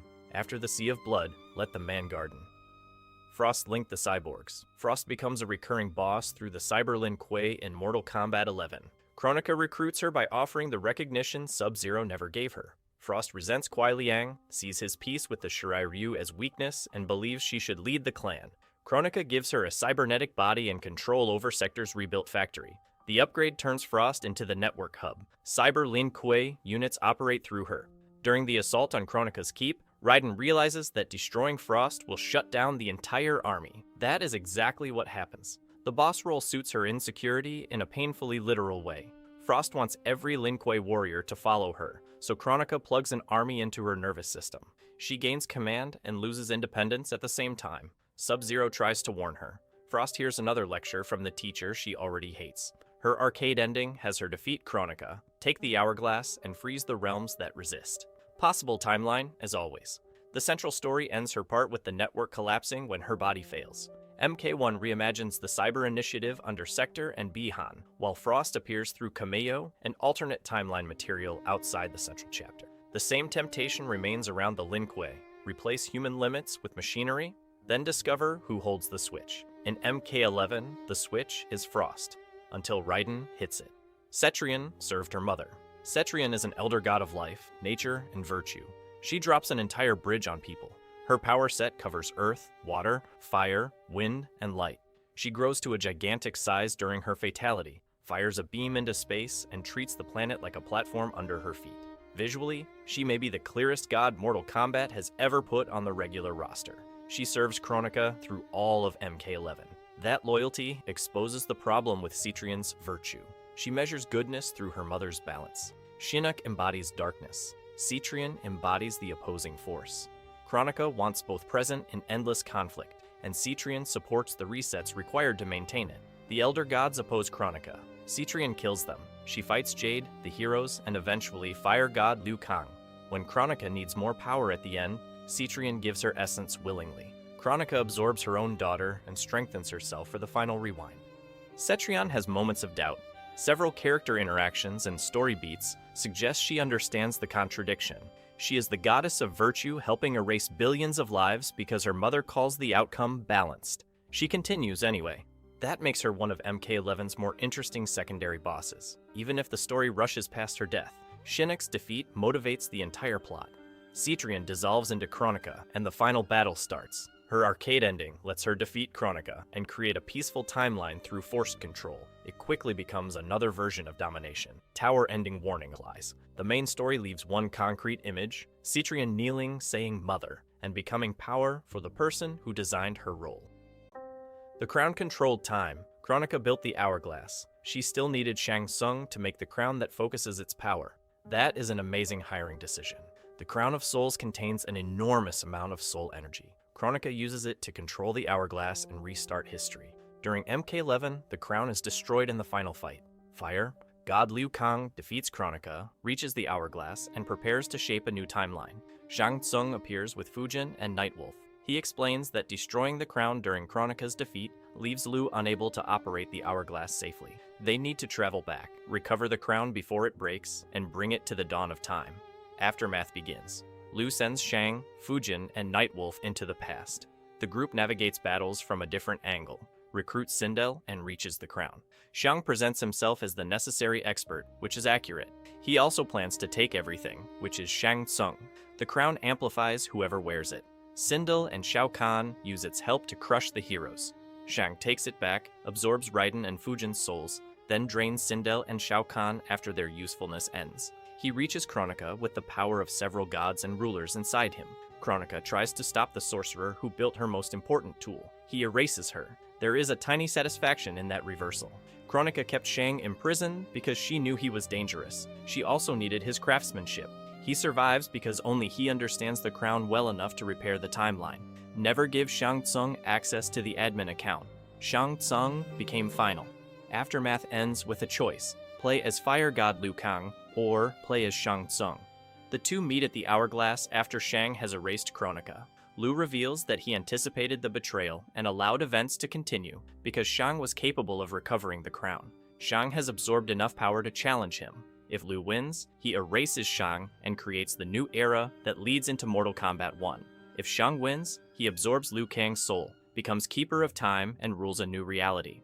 Dark Raiden and Fujin serve him as his conquests spread. At release, people treated these as alternate endings with Liu's victory as the obvious path forward. Mortal Kombat 1 says both outcomes happened. Their battle fractured time, creating separate timelines where different fighters defeated Kronika and gained the hourglass. Titan Shang Tsung exists. His ending was real in his branch. Liu Kang's new era exists beside it. That choice is how the franchise turns its first boss into a multiversal threat. Shang began as a cursed old man borrowing sprites. He ends Aftermath with Kronika's crown, Raiden's soul, Fujin's soul, Shao Kahn's soul, Sindel's soul, and control over history. And Kari Hiroyuki Tagawa performs him in MK11, bringing the 1995 film voice and face into the games. Every Your Soul Is Mine lands exactly where it should. The final fight is also personal in a way Kronika's battle rarely is. Liu Kang and Shang Tsung have opposed each other since the first tournament, hero and first final boss. The hourglass puts them at the last moment of reality and asks the player to choose. Then MK1 opens the door and lets the losing timeline walk back in. The new era demoted them. Liu Kang creates his new era with restraint, at least by God standards. He gives several old villains less power and different opportunities. Shang Tsung becomes a powerless fraud selling fake cures. Quan Chi works in an outworld mine. Shao Kahn becomes General Shao, loyal in public and frustrated under Empress Sindel. Shinnok appears to exist in some form, although his amulet remains dangerous and his exact new era history is vague. Liu does not erase their personalities. He changes their starting positions.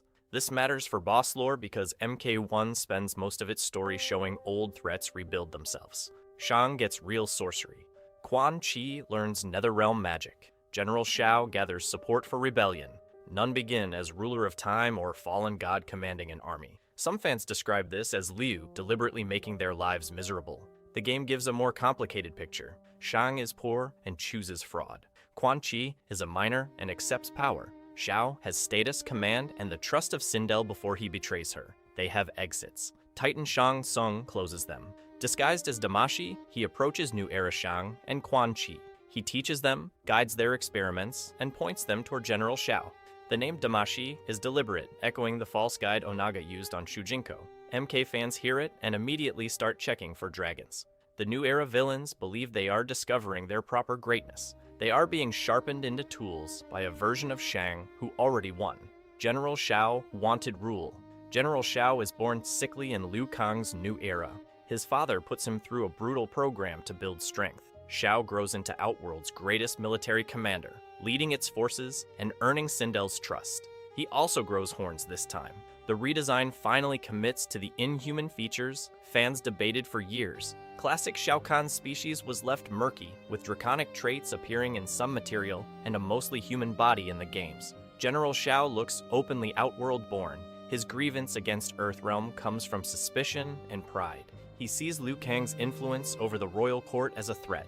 Shang Tsung and Quan Chi feed that belief, offering evidence of a conspiracy and promising a stronger Outworld under military rule. Xiao challenges Raiden at the tournament and loses. Later, he launches his rebellion. Sindel defeats him in direct combat, leaving the once emperor kneeling before the ruler he tried to replace. That reversal is deliberate. Old Xiao conquered Edenia, took Sindel, and raised Kitana under a lie. New Era Sindel already holds legitimate power, and Xiao begins as her general. Becoming Khan requires choices he has yet to finish making. Reiko remains loyal and tries to prepare Onaga as a weapon. Xiao escapes confinement during the wider crisis. Chaos Reigns has him working with Liu Kang's side temporarily because Titan Havoc threatens all timelines. He is still dangerous. He is still arrogant. He has yet to become the final boss of this reality. Give him time. The Alliance came back. New Era Shang Tsung and Quan Chi form another deadly alliance. They experiment beneath Ying Fortress, manipulate General Xiao's rebellion, and create Ermac from a collection of souls.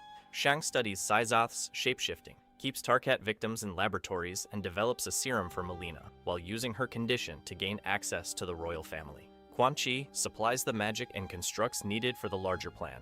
Their alliance echoes Deadly Alliance without repeating the old victory. This time, Titan Shang Tsung is directing them. He already knows what these two can accomplish together, because some version of their partnership sits inside his history. They still argue, constantly. When Titan Shang reveals himself, he abandons the New Era sorcerers and attempts to absorb Liu Kang's timeline. Shang and Quan Chi join Liu's coalition out of self-preservation. The heroes need their knowledge, and the sorcerers need reality to continue existing long enough for future betrayal.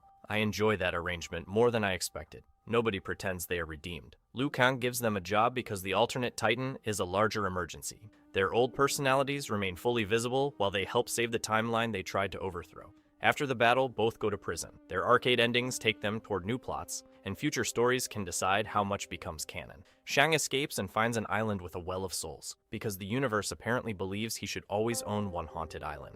Quan Chi moves toward more Netherrealm power. The Deadly Alliance has now existed in 3 forms. The original partnership that killed Liu Kang, the reboot pairing under Shinnok, and the New Era team trained by Titan Shang. Every timeline eventually puts these 2 bald men in a room and regrets it. Titan Shang won first. Titan Shang Tsung is the final boss of Mortal Kombat 1's base story. He comes from the Aftermath branch where Shang defeated Fire God Liu Kang. He controls his hourglass, rules his timeline, and commands dark versions of familiar warriors. Once he discovers other timelines, ruling one universe stops feeling sufficient. He disguises himself as Kronika when approaching New Era Shang. That disguise fooled players during the early story reveal, because Kronika's appearance suggested another reset plot. The face is a mask. Shang has been using the Damashi identity to shape Liu Kang's era from the outside. At the climax, Liu regains the Titan power he stored with Geras and recruits allies from other timelines. Titan Shang gathers evil counterparts. Both armies meet at a pyramid deliberately echoing Armageddon. This pyramid is chaos in the fanservice sense. Alternate versions fight on every level. Characters combine into hybrids with names like Stung Lao, John Connor, Quantum Chi, and Baraka Cage. Some are hilarious. Some look like the random select screen developed a fever. The player chooses a fighter for the final chapter and climbs. At the top, Titan Shang fights beside Titan Quan Chi. The chosen warrior receives a cameo ally. After the battle, the heroes throw both titans into the energy below and destroy them.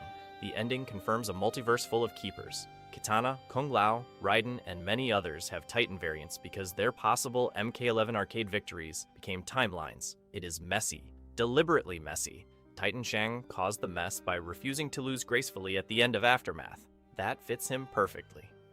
The Pyramid made hybrids. The hybrid fighters during MK1's final pyramid are mini-bosses generated from alternate timelines. They deserve a quick section because they are the closest Mortal Kombat has come to making fan edits canon for 15 minutes. You can encounter mixtures of costumes, powers, and names. A Shao-style Johnny Cage, a Scorpion and Sub-Zero combination.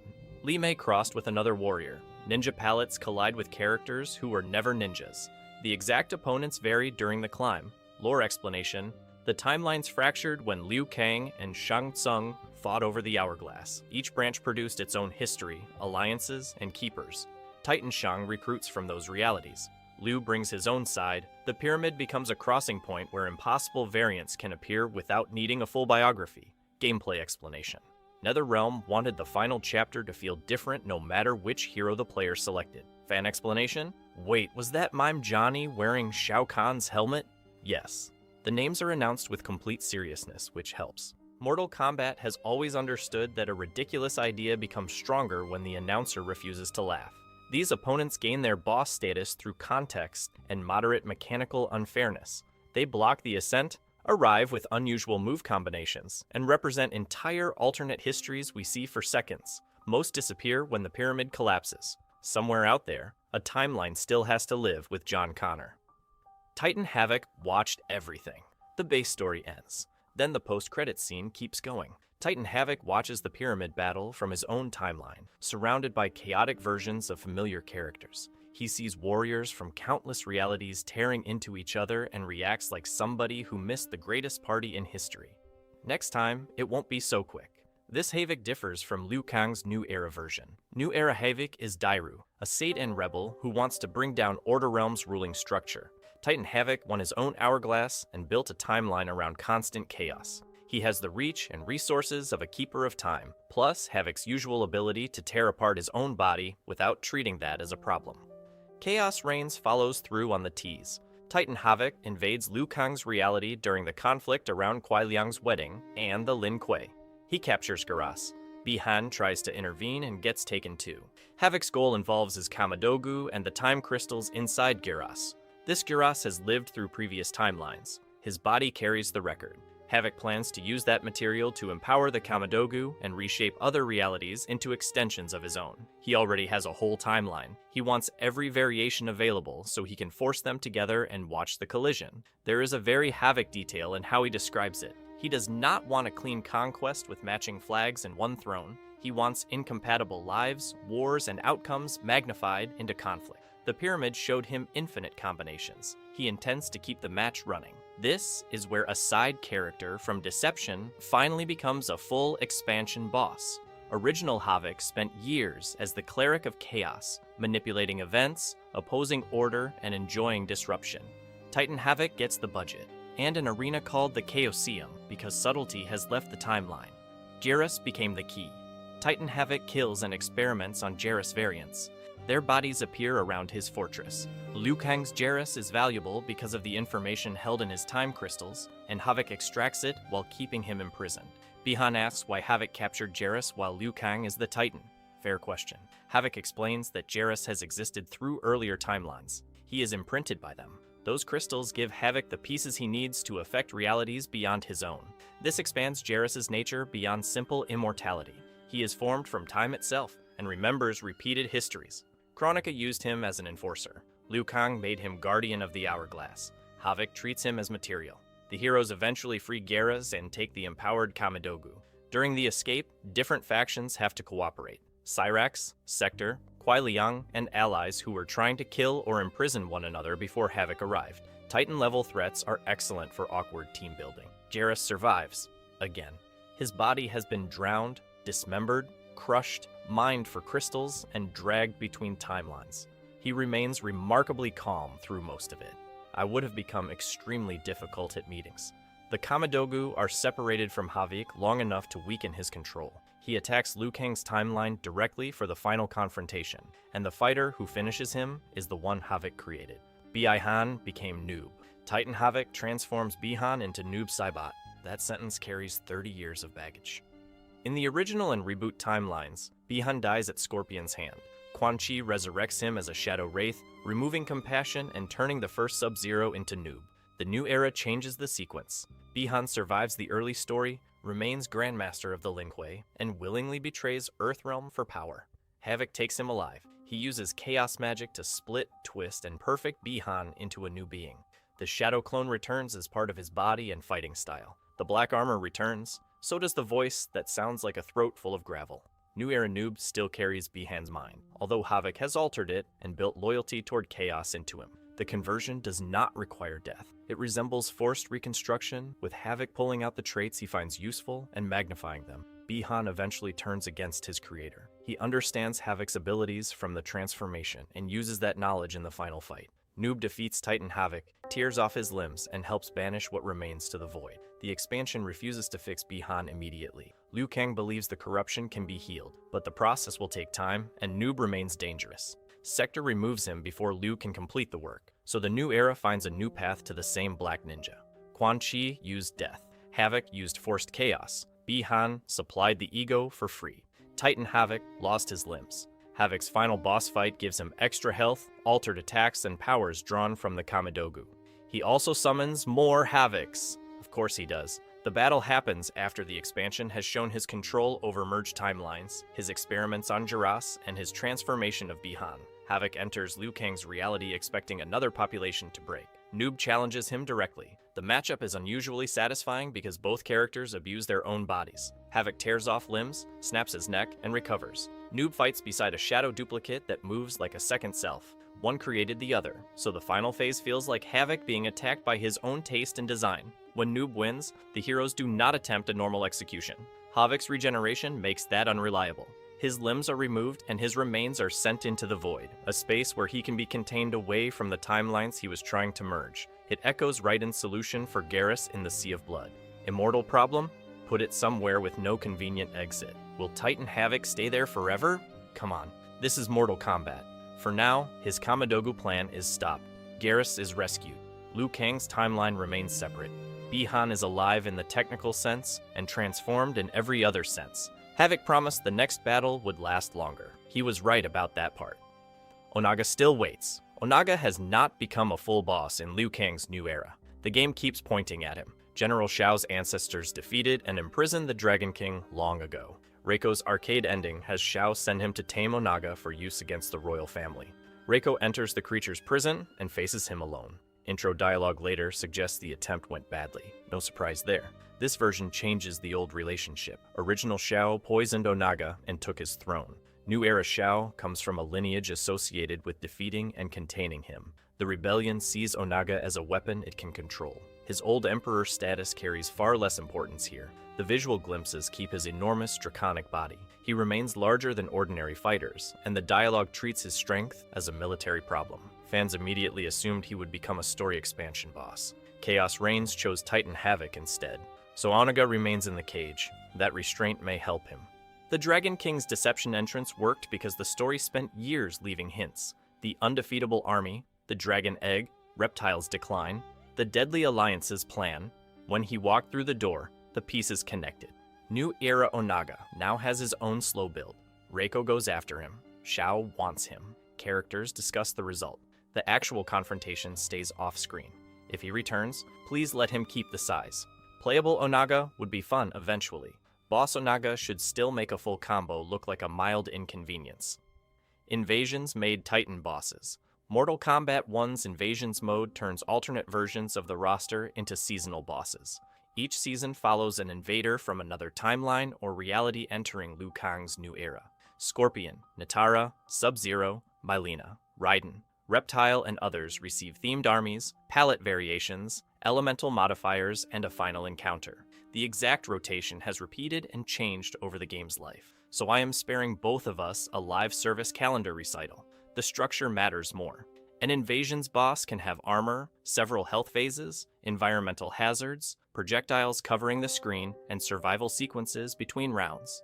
A normal roster character becomes a giant mechanical problem because this version is powered by a season's premise.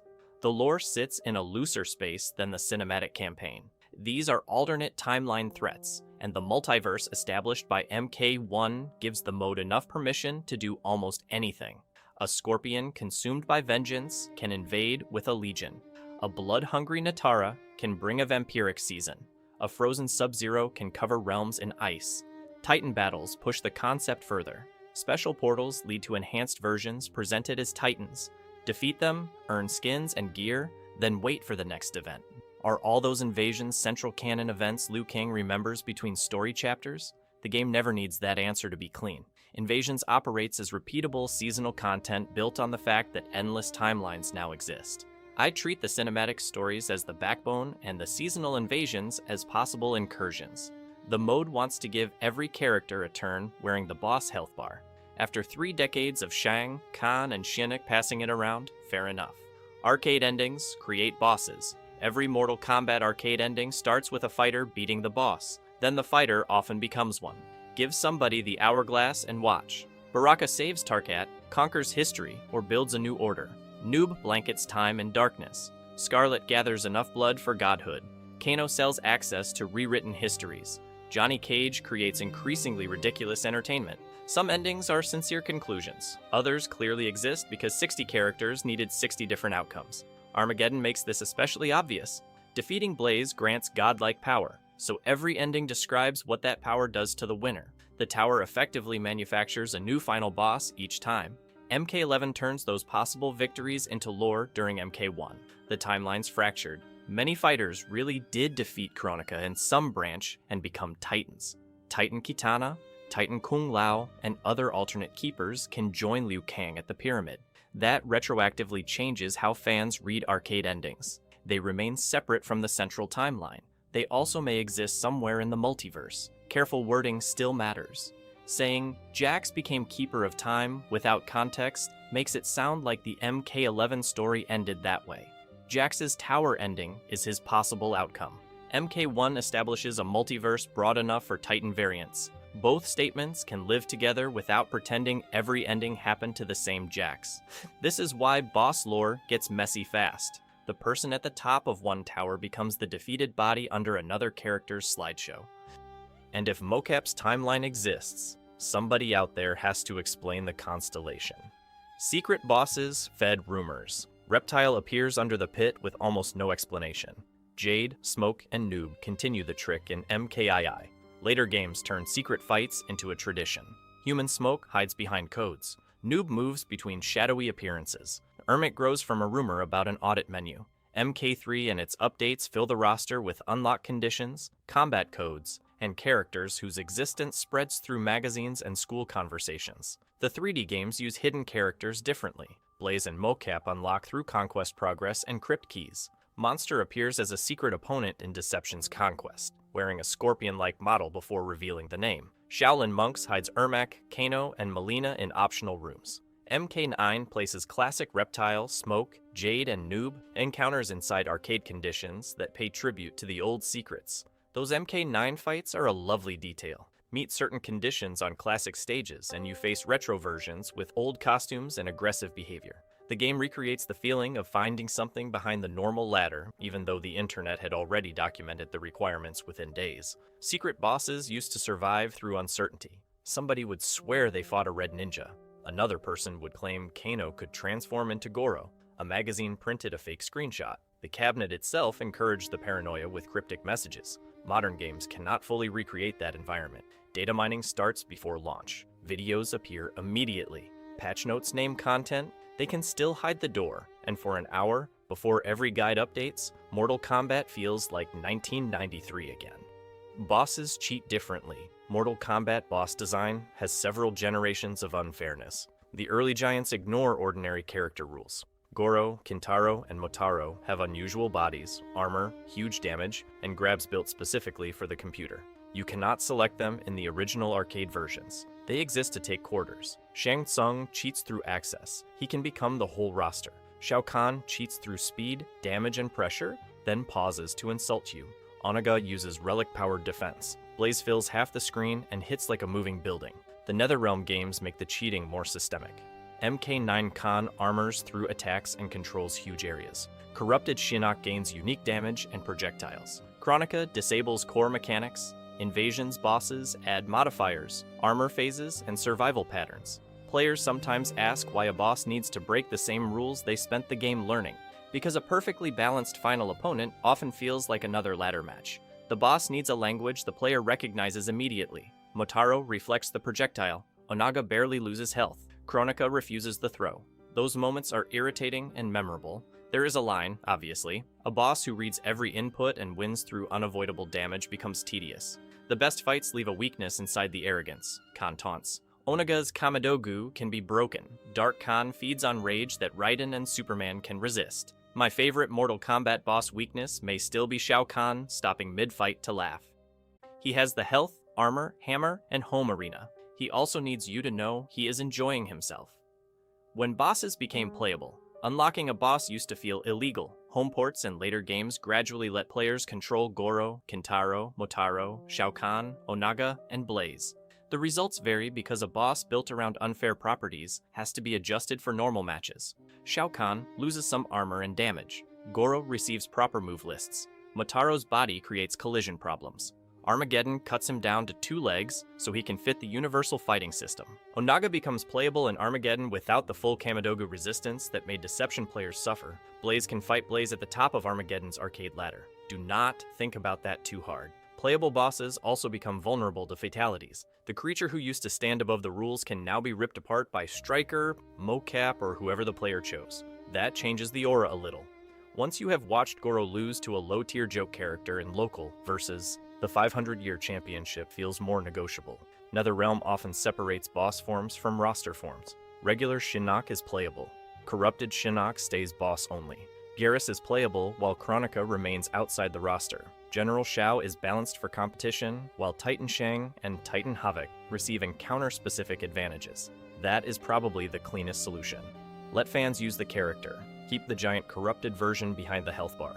And please never balance Chronica for ranked. Nobody needs time-free zoning at a tournament. The bosses keep dying. Shang Tsung falls from his island, gets consumed by souls, erased by Liu Kang, and thrown into a soul pit. He returns. Shao Kahn explodes under the Elder Gods, gets blinded and dropped from power, dies in alternate endings, merges with Darkseid, and loses at Armageddon in different versions. He returns. Shinnok becomes an amulet prisoner and later a living severed head. Onaga is poisoned, resurrected, defeated, and imprisoned again in the new era. Blaze dies at the pyramid after spending centuries preparing to die at the pyramid. Chronica is shattered, then erased by Shang Tsung during the rewritten sequence. Final bosses rarely receive ordinary deaths because later games want their silhouettes back. Mortal Kombat builds escape routes into the setting. Souls can be stolen or released. Bodies can host spirits. Timelines can provide alternate versions. Revenants can return. Elder Gods can survive decapitation, and Titans can exist in another branch. Goro may hold the record for ambiguous status updates. One ending kills him, another game reveals survival, a comic removes his arms, a reboot restores the full body.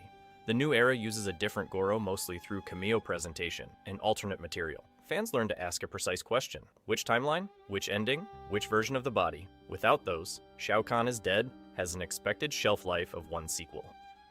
Who actually beat them? The arcade ladder lets every character win. The main story picks one route. Liu Kang defeats Goro and Shang Tsung in the original tournament, then beats Shao Kahn through the early trilogy.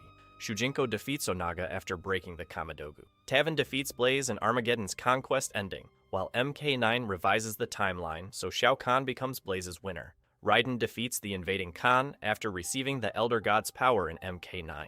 Cassie defeats corrupted Shinnok. Fire God Liu Kang defeats Chronica. Aftermath branches between Liu and Shang, and MK1 confirms both branches exist. The Chosen Pyramid Warrior defeats Titan Shang and Titan Quan Chi with help. Noob defeats Titan Havoc. Even that paragraph needs footnotes. The first tournament has adaptations where Johnny Cage fights Goro. Mortal Kombat 9 changes who handles several opponents during the retelling. Shaolin Monks gives Liu Kang and Kung Lao shared boss victories. Arcade endings hand every boss to everybody. Power scaling arguments often remove all that context. Striker beat Kintaro, therefore... Yes, Striker wins that story chapter. Also, Kintaro had just been rampaging through an invasion while the plot needed Striker to reach the next scene. The victory happened. Building a universal mathematical ranking from it will hurt you. Mortal Kombat fights depend on magic, surprise, artifacts, tournaments, chapter structure, and whoever currently has the green glow. The cleanest answer is usually the boring one. Name the game and scene. Liu Kang beat Shao Kahn in MKII. Raiden beat him at the end of MK9. Kitana beat his past version in MK11's story. All true. Different fights. The amulet kept returning. Shinnok's amulet spends more time changing owners than Shinnok spends winning fights. Raiden takes it after banishing the fallen Elder God and hides it in the Temple of Elements. Quan Chi hires Bi-Han to retrieve it. Then he gives Shinnok a duplicate and keeps the genuine artifact for himself. That duplicate creates a wonderfully messy chain of confidence. Sub-Zero steals an amulet back from Shinnok and returns it to Raiden, believing he recovered the source of the Elder God's power. Shinnok believes Quan Chi returned the correct object. Quan Chi knows both of them are working with the fake. During Mortal Kombat 4, the real amulet gives Quan Chi power over his supposed master. Several endings build their betrayal around it. The wider story keeps Quan Chi alive, trapped in the Nether Realm with Scorpion, and the amulet continues through the series. Onaga retrieves it from the ruins after Raiden's explosion in Deception's opening. The Dragon King already has the Kamidogu. Adding Shinnok's amulet brings him even closer to control over the realms, and it gives the returning boss a trophy taken from the previous villain. In the reboot timeline, the amulet imprisons Shinnok after Johnny Cage defeats him. It passes from group to group through Mortal Kombat X. Mileena uses it against Kotal's forces. Devora takes it. The special forces try to secure it. Quan Chi finally receives it and frees Shinnok with the last words of his spell. Raiden keeps it after Shinnok's defeat and becomes corrupted partly through the process of cleansing the Jinsei. Dark Raiden wears the amulet during the ending. Then Kronika's intervention at the start of MK11 removes that version of Raiden before the plot develops. The object keeps doing 3 jobs: power source, prison, and proof that Quan Chi planned one betrayal further ahead than everybody else. And visually, it is small. Greenstone. Gold frame. You could lose the downfall of several realms between couch cushions. The souls fought back. Shang Tsung's boss power depends on keeping stolen souls under control. Several endings imagine the control failing. In the original game, defeating Shang releases the souls he collected. Green figures surge from his body, and the island collapses. Later games show individual victims retaining awareness inside him. Liu Kang's soul remains powerful after Deadly Alliance. Irma contains King Jared among thousands of others. The Soul Chamber treats human essence like a stored resource, yet the people inside that resource can still act. Mortal Kombat 9 gives Shang's arcade ending a particularly fitting punishment. The souls overwhelm him, tear free, and leave the sorcerer to face Shao Kahn without the power he promised. Other endings across the series have victims revolt, escape, or influence the body holding them. None of those tower outcomes automatically becomes the main story. The pattern still matters. Soul magic carries an internal weakness. Every new victim gives Shang more knowledge and strength. Every victim is also another consciousness with a reason to hate him. MK11. Aftermath pushes the collection to its largest practical level. Shang absorbs Raiden, Fujin, Shao Kahn, Sindel, and potentially Liu Kang. If he wins, the combined power supports an entire conquered timeline. The ending never shows those souls breaking free. Titan Shang rules long enough to invade another reality in MK1. Then he loses at the pyramid and falls into a soul-filled chasm alongside Titan Quan Chi. The first boss built a career by throwing other people into his internal collection. His Titan body ends in somebody else's. Appropriate. Mobile built endless bosses. Mortal Kombat. Mobile can turn almost any fighter into a boss. Its towers use enhanced character cards, equipment bonuses, team synergies, and restrictions that prevent the easy strategies available in ordinary matches. A boss may regenerate, resist damage over time effects, revive a teammate, or carry gear strong enough to make one mistake ruin the attempt. The mode pulls designs from MK9, MKX, MK11, films, and original mobile variations. That creates teams the cinematic stories would never place together. Classic bosses stand beside revenants. Movie Shang Tsung fights an MK11 character. Multiple versions of the same person can occupy one tower. There is little value in pretending each fight adds a separate canonical emperor to the timeline. They are mechanical boss encounters built from collectible versions. The character lore comes from the source design, while the tower supplies the difficulty. The old arcade philosophy survives underneath all the currencies and card levels. The computer gets properties, you do not. Your normal plan stops working. You study the modifier, change the team, and try again. It also proves how far the word boss has traveled in this franchise. In 1992, it meant one old sorcerer and the stop-motion prince below him. In Mobile, it can mean a gold-tier Johnny Cage with equipment you cannot remove, and a passive that has decided you are done playing for today. Same feeling, smaller screen. Boss music warned you. Before the biography matters, the sound usually tells you who entered. Goro gets that heavy stomp and roar. Shao Kahn has the announcer voice, the crowd and his own laughter cutting through the music. Onaga's Deception Arena sounds enormous before the first Kamidogu breaks. Blaze fights above a battlefield already filled with the entire roster. Kronika's stage shifts through eras, while the score keeps the finality that her disappearing act keeps interrupting. Mortal Kombat also knows when silence helps. Shang Tsung, watching from the throne, is quiet enough that players keep checking the old man in the background. Then he stands, the fight begins, and every playable move suddenly belongs to him. Fans remember these cues alongside the lore. Somebody can explain Onaga's resurrection for 10 minutes, and my brain still reaches the same image first. The palace door opening while Quan Chi slowly turns around. That is the useful thing about a boss entrance. One sound, one animation, one ridiculous health bar, and the history arrives behind it. That is why even the strangest bosses survive bad sequels, retcons, and balance patches. We remember the second the room changed and the game stopped playing fair with us. That memory is why every new game gets judged by its final opponent. Fans may forgive a strange roster, messy retcon, or ugly menu. A weak boss stays with us longer, and we keep climbing anyway. Xiao Ao Ka Hashi, defined bosses. Plenty of Mortal Kombat bosses have bigger lore than Shao Kahn. Kronika controls time.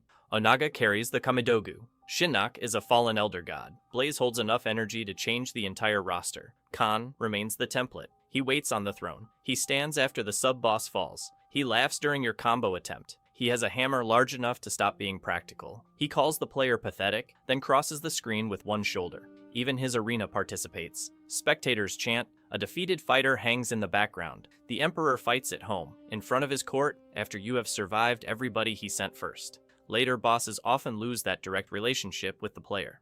Kronika explains a plan through cutscenes. Blaze waits because prophecy requires it. Dark Khan screams while universes merge. Shao Kahn looks at the camera and tells you the performance was embarrassing.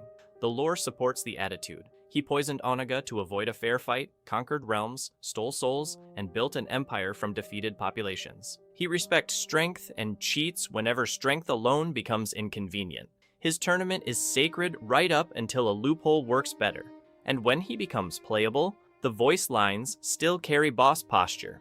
He can lose 2 rounds to Cassie Cage and sound like he is evaluating her application. That confidence has survived more reboots than his throne. Shang Tsung closed the loop. The franchise begins with Shang Tsung above Goro's lair. 31 years later, Mortal Kombat 1 ends its base story with a Titan version of Shang at another pyramid, standing beside Quan Chi and commanding fighters from broken timelines. His abilities scale with the series. Original Shang steals individual souls and borrows the 7 playable fighters. Deadly Alliance Shang helps animate an army. MK's Elf Shang takes gods and emperors into himself. Titan Shang controls history and sends alternate versions of the roster into another reality. He never stops using the same basic method. Take somebody else's power, wear somebody else's face, convince a stronger ruler that he is useful, betray them when the opening appears. Shao Kahn gives him youth. Shang plots around Kahn. Quan Chi shares an alliance. Shang prepares for the betrayal. Kronika hires him to make the crown. Shang learns how her system works and eventually erases her. Liu Kang needs him to recover the crown. Shang uses the mission to become a Titan. Even Damashi is a stolen presentation. He wears Kronika's face and borrows a name associated with Onaga's deception. That consistency is why Shang works in almost any timeline. Remove his island, age, magic, and status, as Liu Kang does in the new era, and he starts selling fake medicine. Give him one real teacher and he climbs again. The first boss worked without the largest body. He needed access. The last boss changes. Mortal Kombat bosses track what each era wanted the series to be. The arcade games wanted an impossible opponent above an impossible monster. Shang, Goro, Kintaro, Khan, and Motaro fill that machine perfectly.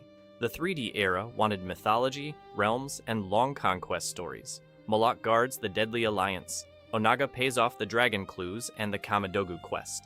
Blaze turns the whole roster into one apocalyptic finish. The crossover wanted two universes colliding, so it glued Shao Kahn to Darkseid and called the result Dark Khan. Still funny. Still the correct amount of 2008. The reboot era wanted cinematic chapters and family legacies. Shao Kahn closes the retold trilogy. Cassie defeats Shinnok through the Cage bloodline. Kronika turns every retcon into something a timekeeper may have done on purpose. The new era wants timelines. Titan Shang invades from a branch where the villain ending happened. Titan Havoc turns alternate histories into raw material for chaos. And through all of it, the player remembers the small things. Goro stomping into frame. Kintaro dropping from above. Motaro reflecting the first projectile. Onaga refusing to lose health. Kronika making your fatal blow fail. Shao Kahn laughing because you missed the punish. That is Mortal Kombat boss lore in the form it reaches us first. Before the manuals, comics, timelines, retcons, and arguments, there is one enormous problem at the top of the tower. And somehow, after all these years, it is usually Shao Kahn again.